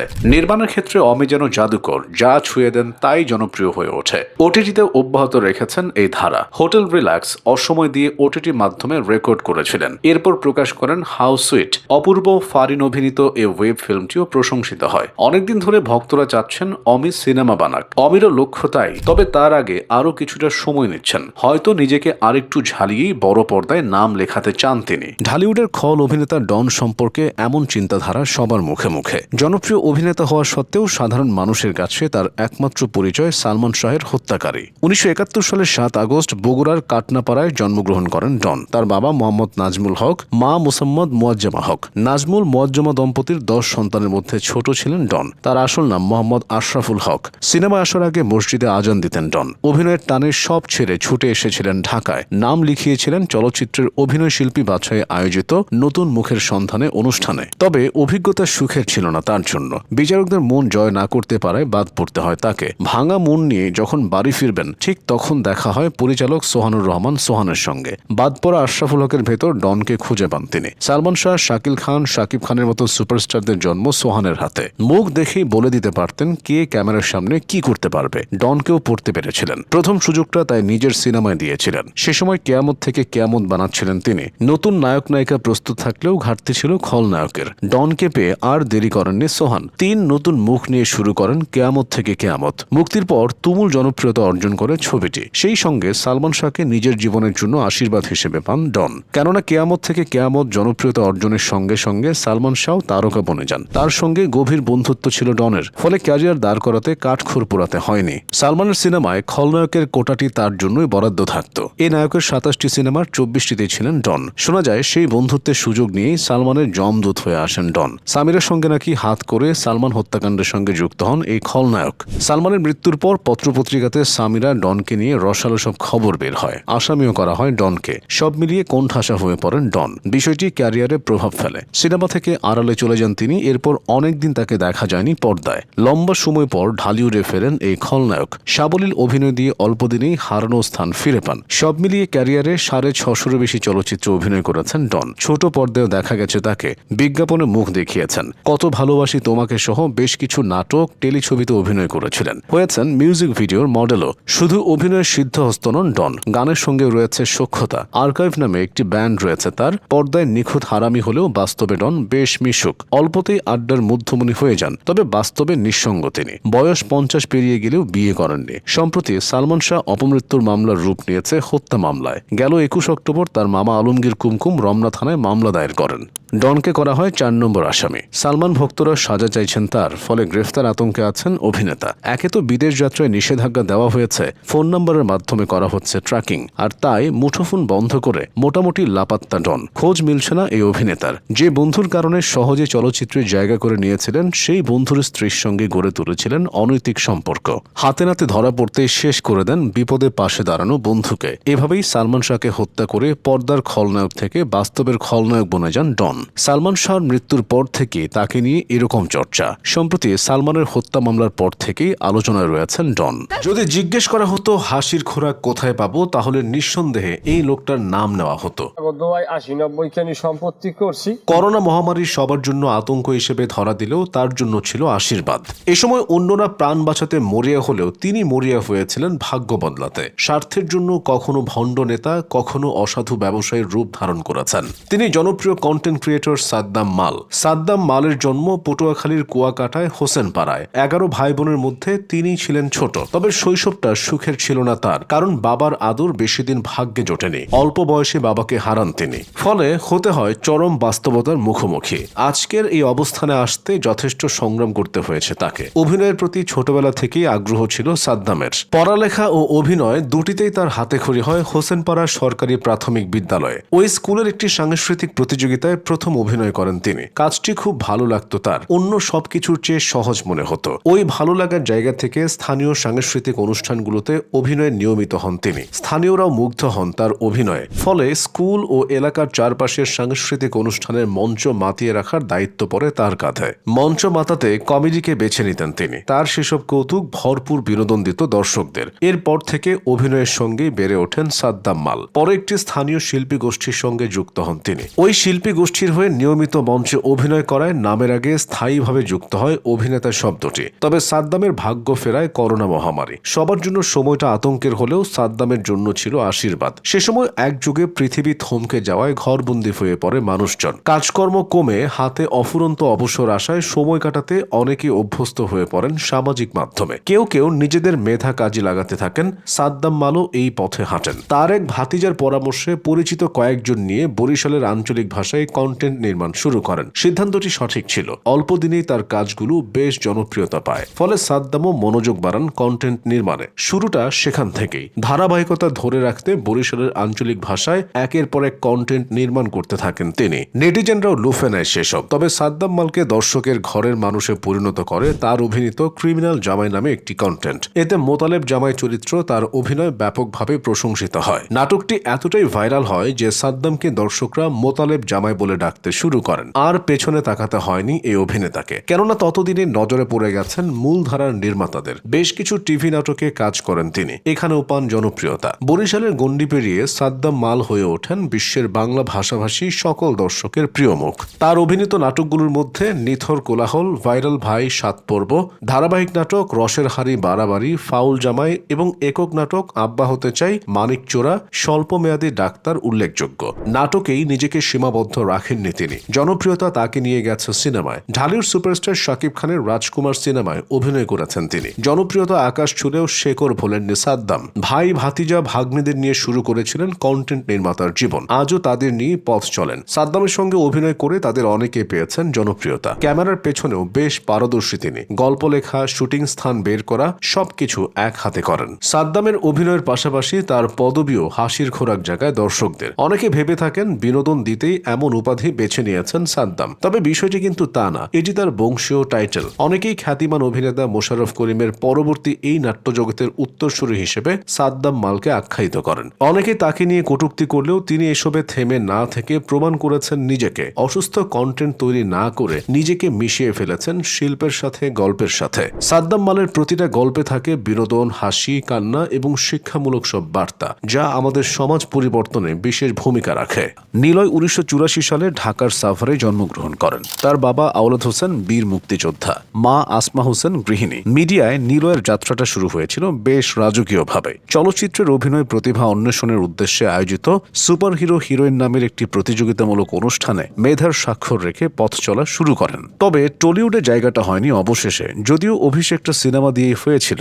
বেইলি রোড, রূপ গাওয়াল, অল্প অল্প প্রেমের গল্প নামের কয়েকটি সিনেমায় অভিনয় করেন, কিন্তু সিনেমা আশানুরূপ সাফল্য এনে দেয়নি তাকে। বরং মিডিয়ায় পায়ের তলার মাটি শক্ত করতে পাশে দাঁড়িয়েছিল বিজ্ঞাপন। সিম কোম্পানি বাংলা লিংকের দেশ সিরিজের বিজ্ঞাপনের মডেল হন নিলয়, যা দেশ জুড়ে মডেল হিসেবে পরিচিতি এনে দেয় তাকে। পরিচিতি হলেও সিনেমার সাফল্যটা অধরায় ছিল অভিনেতার। অন্য কেউ হলে হয়তো অন্য পেশায় যোগ দিতেন কিংবা হতাশায় এফডিসির আশেপাশে ঘুরঘুর করতেন। নিলয় তা করেননি, নিজের পথ নিজে বাতলে নিয়েছেন। লোকে নাটকে অভিনয় করে সিনেমায় নাম লেখালেও তিনি সিনেমা থেকে নাম লেখান নাটকে। সঠিক সিদ্ধান্ত নিয়েছিলেন। অল্প দিনে মেলে কাঙ্ক্ষিত সাফল্য। সাবলীল অভিনয় দিয়ে দর্শকদের মন জয় করে নেন। আস্তে আস্তে বাড়তে থাকে জনপ্রিয়তা। ফলস্বরূপ ভিত্তিক নাটকের শিওর শট হিসেবে পরিচিতি পান। তার নাটকগুলো মুহূর্তেই মিলিয়ন ভিউ পায়, যা অনেক অভিনয় শিল্পীর কাছে অধরা। অনেকে নিলয়ের এই সাফল্যের পেছনের কারণ খুঁজে বেড়ান। সে কারণ হলো তার নাটকগুলো খেটে খাওয়া মানুষদের জন্য। তাদের মনোরঞ্জন করতে বেশিরভাগ সময় তাদের একজন হয়ে আসেন, কখনো মাছওয়ালা, কখনো প্রবাসী, কখনো শ্রমিক। পর্দায় এমন রূপে দেখে মেহনতি মানুষেরা তাকে নিজেদের প্রতিনিধির আসনে বসে আছেন। তবে নিলয়কে বেশি দেখা গেছে বোধহয় জামাই চরিত্রে। হাস্যরসাত্মক নাটকগুলোতে এখনো বিদেশ ফেরত জামাই, কখনো নতুন জামাই হিসেবে দেখা গেছে তাকে। ফলে অনেকে বাংলা নাটকের জামাই বলে ডাকেন তাকে। ইউটিউবের হিট মেশিন বলা হয় নিলয়কে। তিনিও এ নামে সুবিচার করেন। ঈদ সহ বিভিন্ন উৎসবে মুক্তিপ্রাপ্ত নাটকগুলোর মধ্যে ইউটিউবে ট্রেন্ডিং এ থাকে তার নাটক। বর্তমানে নাটকের সর্বোচ্চ ভিউয়ের রেকর্ডটিও তার। বাংলা নাটকের নতুন দিগন্ত উন্মোচন করেছিল মিজানুর রহমান আরিয়ানের বড় ছেলে। নাটকটির দর্শক সংখ্যা ইউটিউবে যখন 5,41,00,000, তখন নিলয় রেকর্ডটি ভাঙেন। তার অভিনীত শ্বশুরবাড়িতে ঈদ নাটকটি 5,43,00,000 ভিউ করে নতুন রেকর্ড। তার অভিনীত নাটকগুলোর মধ্যে তোমাকে চাই, মিশন টু আমেরিকা, আরামবাবুর শ্বশুরবাড়িতে ঈদ, মামার বাড়ি, চাচা ভাতিজা জিন্দাবাদ এবং বান্ধবীর ভাই উল্লেখযোগ্য। দেশের জনপ্রিয় সব অভিনেত্রীর সঙ্গে জুটি বেঁধেছেন নিলয়। সামিরা খান মাহি সহ অনেকের সঙ্গেই পর্দায় রসায়ন জমেছে তার। তবে জান্নাতুল সুমাইয়া হিমির সঙ্গে যেন এক অন্যরকম বোঝাপড়া অভিনেতার, যা দর্শকও খুব আপন করে নিয়েছে। কমেডি, সিরিয়াস, রোমান্টিক সব ধরনের নাটকে নিলয় হিমির রসায়ন ক্ষীরের মতো জমে যায়। ছোট পর্দার অনেকে আজকাল ওটিটিতে কাজের জন্য মুখিয়ে থাকেন। এখানেও নিলয় ব্যতিক্রম। সমসাময়িকরা প্রতিটি মাধ্যমে নিজেদের সেরাটা প্রমাণের জন্য অস্থির হয়ে থাকলে নিলয় ব্যস্ত আছেন নাটক নিয়ে। সিনেমা বা ওটিটি কোনোটিতেই দেখা যায় না তাকে। ব্যক্তিগত জীবনের নিলয় 2 বার বিয়ের পিড়িতে বসেছেন। 2015 সালে ভালোবেসে বিয়ে করেছিলেন মডেল ও অভিনেত্রী আনিকা কবির শখকে। তবে সে ঘর টেকেনি। 1.5 বছরের মাথায় বিচ্ছেদ হয় তাদের। এরপর 2021 সালে ভালোবেসে বিয়ে করেন তাসনুভা তাবাসসুম হৃদিকে। তাদের পরিচয় হয়েছিল ফেসবুকে। আস্তে আস্তে রূপ নেয় বন্ধুতে। 2021 সালের শুরুতে দেখা হয় নিলয় হৃদির। বন্ধুত্ব রূপ নেয় প্রেমে। নিলয়ের স্ত্রী একজন সোশ্যাল ইনফ্লুয়েন্সার। সামাজিক মাধ্যমে ব্লগিং করে থাকেন তিনি। মাঝে মাঝেই নিলয়ের সঙ্গে কোয়ালিটি টাইম কাটানোর ছবি, ভিডিও প্রকাশ করেন। দুজনের দেশ বিদেশে ঘুরে বেড়ানোর ভিডিওগুলো ভাগ করে নেন অনুসারীদের সঙ্গে। নেটিজেনরাও ভালোবাসায় ভরিয়ে দেন তাদের সেসব ভিডিও ও স্থির চিত্রগুলো। 1972 সালের 22 আগস্ট ঢাকায় জন্ম মোশাররফ করিমের। তবে বেড়ে ওঠা গ্রামে। 8 ভাই বোনের মধ্যে মোশাররফ ছিলেন সবচেয়ে দুষ্টু। এমন কোনো কাজ নেই যা করতেন না। অতিষ্ঠ হয়ে বাবা গ্রামে পাঠিয়ে দেন তাকে। ভর্তি করিয়ে দেন বরিশালের পিঙ্গলকাঠি উচ্চ বিদ্যালয়ে। সেখান থেকে মাধ্যমিক শেষ করেন। ফের ঢাকায় ছোটেন মোশাররফ। উচ্চ মাধ্যমিকে ভর্তি হন তেজগাঁ কলেজে। মোশাররফের অভিনয়ের প্রতিভা মূলত বিকশিত হয়েছিল গ্রামে গিয়ে। সেখানে ওর কণ্ঠ নকল করতেন, পাশাপাশি রপ্ত করতেন বিভিন্ন অঙ্গভঙ্গি। মূলত ওই সময় থেকেই অভিনয়ের সঙ্গে ওঠবোস তার। তবে নিয়মিত হন এইচএসসির পর ঢাকায় একটি মঞ্চ দলে যোগদানের মাধ্যমে। সে 1986 সালের কথা। দীর্ঘদিন মঞ্চে হাত পাকিয়ে টিভি নাটকে যোগদান করেন মোশাররফ। 1999 সালে অতিথি নামের একটি নাটকের মাধ্যমে টেলিভিশনে নাম লেখান তিনি। তবে তারকা খ্যাতি সহজে জোটেনি এই অভিনেতার। তার ভাগ্য ফিরেছিল মোস্তফা সরোয়ার ফারুকীর ক্যারাম নাটকে। ফারুকীর মেধাবী নির্মাণ এবং মোশাররফের সাবলীল অভিনয়ে সবার মন জয় করে নেয় ক্যারাম। মোশাররফেরও আনুগত্য স্বীকার করে জনপ্রিয়তা। এরপর একের পর এক ধারাবাহিক ও খণ্ড নাটকে কাজ করতে থাকেন তিনি। ব্যস্ততা ও তথাকথিত জনপ্রিয়তা নয়, মোশাররফ করিম তার বৈচিত্র্যপূর্ণ অভিনয় দিয়ে হয়ে ওঠেন ছোট পর্দার শাসনকর্তা। নায়ক সুলভ চেহারা না হয়েও যে নায়ক হওয়া যায় দেখিয়ে দেন তিনি। দর্শকের ভালোবাসার পাশাপাশি ঝুলিতে পড়ে পুরস্কারের ভিড় বাট্টা। 2007 ও 2008 সালে দেয়াল ও হাউসফুল নাটক দুটির জন্য পরপর 2 বার সেরা অভিনেতা ক্যাটাগরিতে মেরিল প্রথম আলো পুরস্কার ঘরে তোলেন তিনি। এর পরের গল্প সবার জানা, সে গল্প জুড়ে শুধু সাফল্যের কথা। মোশাররফ অভিনীত জনপ্রিয় নাটকের সংখ্যা লোক লাগিয়েও গুণে শেষ করা যাবে না। তবে এমন কিছু নাটক ক্যারিয়ারে রয়েছে যা অনেকদিন বাঁচিয়ে রাখবে তাকে। এর মধ্যে রয়েছে 420, সাকিন, সারিসুরি, ভবের হাট, ঘর কুটুম ধারাবাহিকগুলো। সাকিন সারিসুরিতে তার অভিনীত অকুতভয় রৈতন চরিত্রের মৃত্যু তো আজও ভারাক্রান্ত করে তোলে দর্শককে। এর বাইরে মোশাররফ অভিনীত নাটকগুলোর মধ্যে রয়েছে 2 রুস্তম, অন্তনগর, ফ্ল্যাক্সিলোড, কিং কর্তব্য বিমূর, আউট অফ নেটওয়ার্ক, সাদা গোলাপ, জুয়া, সুখের অসুখ, সিরিয়াস কথার পরের কথা, সন্ধান চাই, ঠুয়া, জাতাকল। মোশাররফ যখন যে মাধ্যমে পা রেখেছেন সেখানেই দাপট দেখিয়েছেন। এই যেমন ওটিটিতে তার ওসি হারুন চরিত্রটি একাই যেন 100। যতগুলো ওয়েব কন্টেন্ট বাংলাদেশে নির্মিত হয়েছে তার কোনোটাই মহানগরের জনপ্রিয়তাকে ছাড়িয়ে যেতে পারেনি। এর বাইরে মির্জা, মোবারকনামা সহ বেশ কিছু ওটিটিতে দেখা গেছে তাকে, সেগুলোও পেয়েছে জনপ্রিয়তা। অভিনয়ে জলের মতো মোশাররফ করিম যখন যে পাত্রে রাখা হয় সে পাত্রের আকার ধারণ করেন। Third person, singular number, television, অজ্ঞাতনামা প্রভৃতি বিকল্প ধারার সিনেমায় তার বিকল্প যেমন খুঁজে পাওয়া যায়নি, তেমনি বাণিজ্যিক সিনেমায় হয়েছেন দাবার গুটি। ইনসাফ ছবিতে পুরো দস্তুর কমার্শিয়াল লুকে কাঁপিয়ে দিয়েছেন। অভিনয় দিয়ে সীমানার প্রাচীর ভেঙেছেন মোশাররফ। হুব্বা নামের একটি টলিউড সিনেমায় অভিনয় করেছেন। হুগলির দাউদ ইব্রাহিম চরিত্রে পর্দায় জীবন্ত হয়ে উঠেছিলেন। মোশাররফের স্বীকৃতি শুধু মেরিল প্রথম আলোতেই সীমাবদ্ধ থাকেনি, চলচ্চিত্র অভিনয়ের জন্য পেয়েছিলেন জাতীয় চলচ্চিত্র পুরস্কারও। তবে কৌতুক অভিনেতা ক্যাটাগরিতে পাওয়ায় ফিরিয়ে দেন তিনি। এবার মোশাররফ করিমের কিছু অজানা তথ্য জানাবো। মোশাররফ করিমের বাবা আব্দুল করিমের অভিনেতা হওয়ার শখ ছিল, কিন্তু বাস্তবতা সেই স্বপ্ন পূরণ করতে দেয়নি। তাই চাইতেন স্বপ্নটি সন্তান মোশাররফ করিমই বাস্তবায়ন করুক। নাটকের নাম লেখানোর কোচিংয়ে শিক্ষকতা করতেন। সঙ্গীতশিল্পী কণার সরাসরি শিক্ষক ছিলেন তিনি। ব্যক্তিগত জীবনে এই অভিনেত্রী রোবেনা রেজা জুয়ের সঙ্গে বিবাহ বন্ধনে আবদ্ধ হন। রুনা লায়লার জন্ম সিলেট। বাবা সৈয়দ মোহাম্মদ এমদাদ আলী ছিলেন সরকারি চাকরিজীবী। কর্মস্থল ছিল তৎকালীন পশ্চিম পাকিস্তানে। ফলে গায়িকার বাল্যকাল, কৈশোর এবং সঙ্গীত জীবনের শুরুটা সেখানেই। রক্তে সঙ্গীত ছিল রুনা লায়লার। মা অনিতা সেন ওরফে আমেনা লায়লা ছিলেন সঙ্গীত শিল্পী। মামা সুবীর সেন ছিলেন ভারতের প্রখ্যাত গায়ক। সঙ্গীতের সাথে তার উদ্বস ছোটবেলা থেকেই। বড় বোন দিনা লায়লাকে গান শেখাতে আসতেন শিক্ষক। ছোট্ট রুনাও গুটি গুটি পায়ে গিয়ে বোনের পাশে বসতেন হারমোনিয়াম নিয়ে, তুলতেন সারগাম। তাই দেখে শিক্ষক বাবা মাকে পরামর্শ দেন রুনা লায়লাকে গান শেখানোর। এভাবেই সঙ্গীত জীবনের শুরু হয় রুনা লায়লার। পেশাদার শিল্পী হিসেবে তার পথ চলা শুরু কৈশোরে। তবে বয়স যখন মাত্র 6 তখন নিজেকে প্রথম প্রমাণ করেন। বড় বোন দিনা লায়লা তখন পুরো দস্তুর শিল্পী। বড় বড় আসরে গান গেয়ে শোনান। সেদিন ঢাকার ওল্ড বয়েজ অ্যাসোসিয়েশনের আয়োজনে গান শোনানোর কথা ছিল তার, কিন্তু হঠাৎ অসুস্থ হয়ে পড়েন তিনি। এদিকে আয়োজকদের মাথায় হাত, কেননা গায়িকা হাজির না হলে শ্রোতাদের কাছে লাঞ্ছিত হতে হবে। অপ্রত্যাশিত পরিস্থিতি থেকে রেহাই পেতে সেদিন ওই আসরে বড় বোনের শূন্যস্থান পূরণ করতে স্টেজে বসা বালিকা রুনার চেয়ে তানপুরাই ছিল বড়। তাই আয়োজকদের অস্বস্তিকর পরিস্থিতি কাটছিল না। এইটুকু মেয়ে গান শোনাবে বিশ্বাস হচ্ছিল না তাদের। কিন্তু ছোট্ট রুনার কণ্ঠে সুর ডানা মেলতেই গোটা অনুষ্ঠান জুড়ে নেমে আসে পিনপতন নীরবতা। সুরের মায়াজালে বন্দী হন দর্শক। 6 বছর বয়সে এভাবে নিজের জাত চেনানো এই শিল্পী যখন 12 বছরের কিশোরী, তখন প্রথম সুযোগ পান পাকিস্তানের যুগ্ন নামক চলচ্চিত্রের একটি গানে কণ্ঠদানের। প্রথমবার মাইক্রোফোনে দাঁড়িয়েই জয় করেন পাকিস্তানের বড় বড় সঙ্গীতজ্ঞদের মন। আর পেছনে তাকাতে হয়নি, একের পর এক গানে কণ্ঠ দিতে থাকেন তিনি। আস্তে আস্তে পশ্চিম পাকিস্তানে জনপ্রিয় কণ্ঠশিল্পীতে পরিণত হন। ততদিনে পাকিস্তান ভেঙে গেছে, পূর্ব পাকিস্তান স্বাধীনতা লাভ করে নাম নিয়েছে বাংলাদেশ।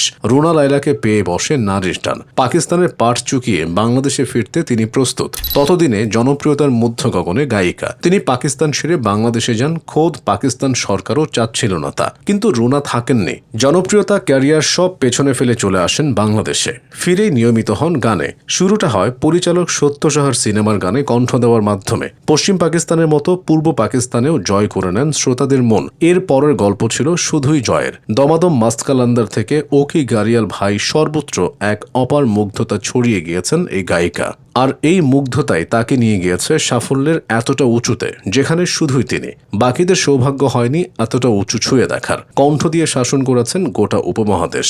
তার গান শুনে তীব্র সমালোচকও বনে গেছেন তার ভক্ত। ভারতীয় সাংবাদিক খুশবন্ত সিং এক আসরে তার গান শুনে পরদিন পত্রিকায় লিখে দেন, রুনা লায়লাকে দিয়ে দাও ফারাক্কার সব পানি নিয়ে নাও। পৃথিবীর এমন কোনো বড় শহর নেই যা তার কণ্ঠের আলোয় আলোকিত হয়নি। কি গাননি তিনি! বাংলা, উর্দু, হিন্দি সহ 18টি ভাষায় 10,000-এরও অধিক গান করেছেন তিনি। আজ কণ্ঠের সজীবতা তার আগের মতোই, বয়সের ভারে একটুও ফিকে হয়নি, যার প্রমাণ কোক স্টুডিওর মাস্ত কালান্দার গানটি। দীর্ঘ ক্যারিয়ারের শ্রোতাদের ভালোবাসা পাওয়ার পাশাপাশি জাতীয় আন্তর্জাতিক পুরস্কারের ঝুলি ভরেছেন রুনা লায়লা। 8বার জাতীয় চলচ্চিত্র পুরস্কারের পাশাপাশি পেয়েছেন অসংখ্য অ্যাওয়ার্ড ও সম্মাননা। জন্ম ঢাকায়। 1952 সালের 29শে মে রাজধানীর নারিন্দায় জন্মগ্রহণ করেন তিনি। বাবা এটিএম নুরুল হুদা ছিলেন চাকরিজীবী। অভিনেতার মায়ের নাম ফরিদা ইসলাম। 4 ভাই বোনের মধ্যে ফরিদি ছিলেন তৃতীয়। বাল্যকালের একটি অংশ কেটেছে মাদারীপুরে। বাবার কর্মস্থল ছিল সেখানে। অভিনয়ের সাথে ফরিদির সখ্যতা স্কুলে পড়াকালীন। মাদারীপুরের শিল্পী নাট্যগোষ্ঠী নামক একটি স্থানীয় নাট্যদলে নাম লেখান তিনি। হাই স্কুলে থাকাকালীন ওই দলের হয়ে 4-5টির মতো নাটকে অভিনয় করেন। তার অভিনয়ের জগৎ প্রসারিত হয় বিশ্ববিদ্যালয়ে পড়াকালীন। উচ্চ মাধ্যমিক শেষে প্রথমে ভর্তি হয়েছিলেন ঢাকা বিশ্ববিদ্যালয়ে। সেখানে পড়া হয়নি, কেননা ততদিনে বেজেছে যুদ্ধের ডামাডোল। শত্রু বাহিনীর হাতে আক্রান্ত দেশ। মাতৃভূমিকে রক্ষার শপথ নিয়ে পড়ার টেবিল থেকে ফরিদি ঝাঁপিয়ে পড়েন যুদ্ধক্ষেত্রে। অস্ত্র হাতে প্রতিরোধ গড়ে তোলেন পাকিস্তানি হানাদার বাহিনীর বিরুদ্ধে। মাতৃভূমিকে মুক্তি করে পড়ার টেবিলে বসেন। ঢাকা বিশ্ববিদ্যালয় ছেড়ে তিনি গিয়ে ভর্তি হন জাহাঙ্গীরনগর বিশ্ববিদ্যালয়ে। পড়ার টেবিলে টেনে নেন অর্থনীতি। স্কুল জীবনে যে অভিনয়ের সঙ্গে সখ্যতা গড়েছিলেন, বিশ্ববিদ্যালয়ে সে অভিনয়ের সঙ্গে সম্পর্ক আরও গাঢ় হয় ফরিদির। বেশ কিছু নাটকে অভিনয় করে নিজেকে দক্ষ করে তোলেন। মঞ্চে হাত পাকালেও হুমায়ুন ফরিদি অভিনেতা হিসেবে পরিচিতি পান পর্দায় মুখ দেখিয়ে। শুরুটা হয়েছিল টেলিভিশনের মাধ্যমে। নিখোঁজ নামের একটি নাটক দিয়ে এই পথ চলা শুরু করেন ফরিদি। এরপর একের পর এক নাটকে করতে থাকেন অভিনয়, বাড়তে থাকে পরিচিতি। ছোট পর্দায় ফরিদির অবস্থান বদলে দেয় সপ্তক নাটকটি। কানকাটার রমজান চরিত্রে অভিনয় করে দুর্দান্ত সফলতা অর্জন করেন। সঙ্গে খল চরিত্রে নিজের যোগ্যতার জানান দেন। জীবদ্দশায় অসংখ্য নাটক, সিনেমায় অভিনয় করলেও কানকাটার রমজান ফরিদি অভিনীত উল্লেখযোগ্য চরিত্রগুলোর একটি। তানভীর মোকাম্মেলের একটি স্বল্প দৈর্ঘ্য সিনেমায় অভিনয় করে চলচ্চিত্রে নাম লেখান এই অভিনেতা। ঢালিউডে তিনি নজরে এসেছিলেন পরিচালক শহীদুল ইসলাম খোকনের। তার ভেতরের দুর্ধর্ষ খলনায়ককে খোকনই প্রথম দেখেছিলেন। তাই তো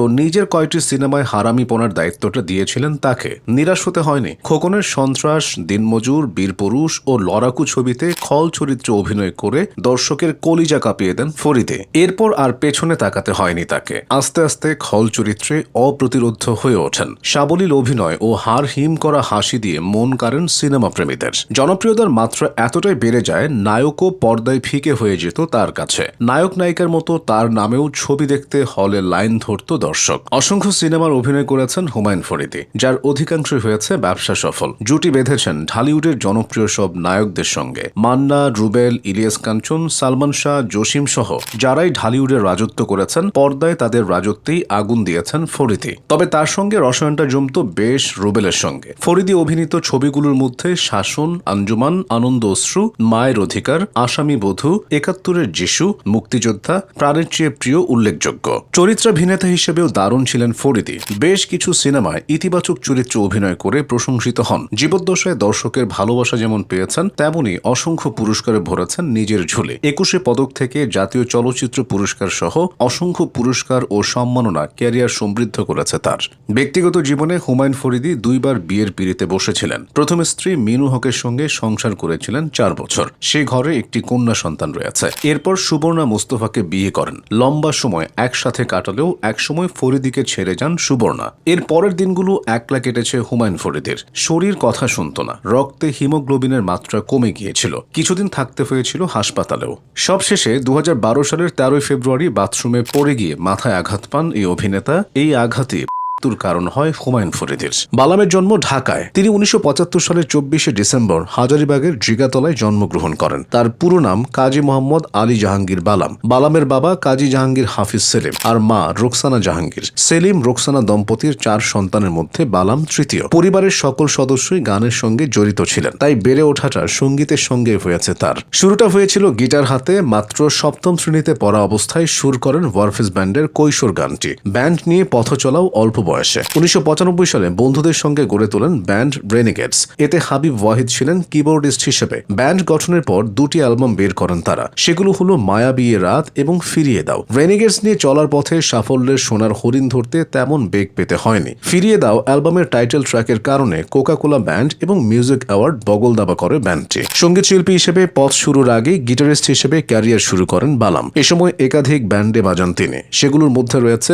আর্ক ও পেন্টাগন। এসব ব্যান্ডে হাত পাকিয়ে 1998 সালে যোগ দেন ওয়ারফেজে। সেখানে একই সঙ্গে গিটারিস্ট দ্বিতীয় ভোকালের দায়িত্ব পালন করতেন তিনি ঢোকার বছর দুয়েক পর অর্থাৎ 2000 সালে আলো নামে একটি অ্যালবাম বের করে ব্যান্ডটি। এতে বালামের 3টি গান ছিল। প্রত্যেকটি আলাদা করে জনপ্রিয়তা পায়। ফলে গায়ক হিসেবেও পথ চলাটা বেশ সফলভাবেই চলতে থাকে তার। কিছুদিন পর মিজান ওয়ারফেজের সঙ্গ ত্যাগ করলে গায়কের দায়িত্বটা পুরোপুরি কাঁধে নিতে হয় বালামকে। তিনি ভোকাল হিসেবে আরম্ভ করার পর মহারাজ নামে একটি অ্যালবাম করে ওয়ারফেজ। অ্যালবামের টাইটেল ট্র্যাকটি তুমুল জনপ্রিয়তা অর্জন করে। পাশাপাশি একই অ্যালবামের হারিয়ে তোমাকে, সাইক্লোন, বসন্ত গানগুলো পায় শ্রোতাপ্রিয়তা। ওয়ারফেজের গায়ক হিসেবে বালাম পান পরিচিতিও। এরপর বেশিদিন ব্যান্ডটির সাথে থাকা হয়নি বালামের। 2006 সালে ছেড়ে দেন। সিরিয়াস হন নিজের সলো ক্যারিয়ার নিয়ে, হাত দেন অ্যালবামে। 2007 সালে নিজের নামে অ্যালবাম বের করেন বালাম। এক মুঠো রোদ্দুর, এভাবে আর ডেকো না, নারে নারে না সহ সে অ্যালবামের সবগুলো গানই পায় তুমুল জনপ্রিয়তা। রাতারাতি টেকনাফ থেকে তেতুলিয়া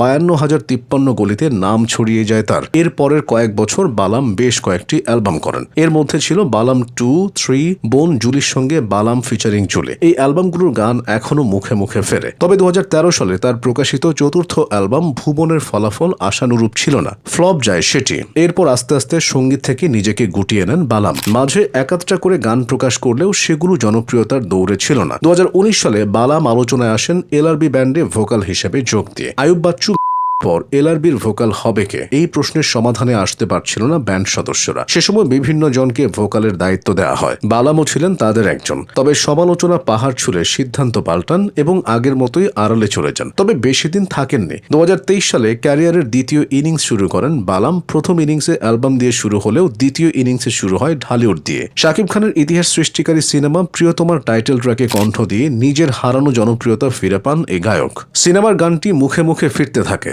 তারপর থেকে প্লেব্যাকে নিয়মিত তিনি। রাজকুমার, দরদ সহ বিভিন্ন সিনেমায় গাইছেন। শুধু মাইক্রোফোনের সামনে না, ক্যামেরার সামনেও দাঁড়িয়েছেন বালাম। করেছেন নাটক ও সিনেমা। গেল ঈদে মুক্তিপ্রাপ্ত নীলচক্র সিনেমায় খল চরিত্রে অভিনয় করেছেন তিনি। সব মিলিয়ে আড়াল ভেঙে ফেরার পর বেশ মসৃণ পথে হাঁটছেন এই গায়ক।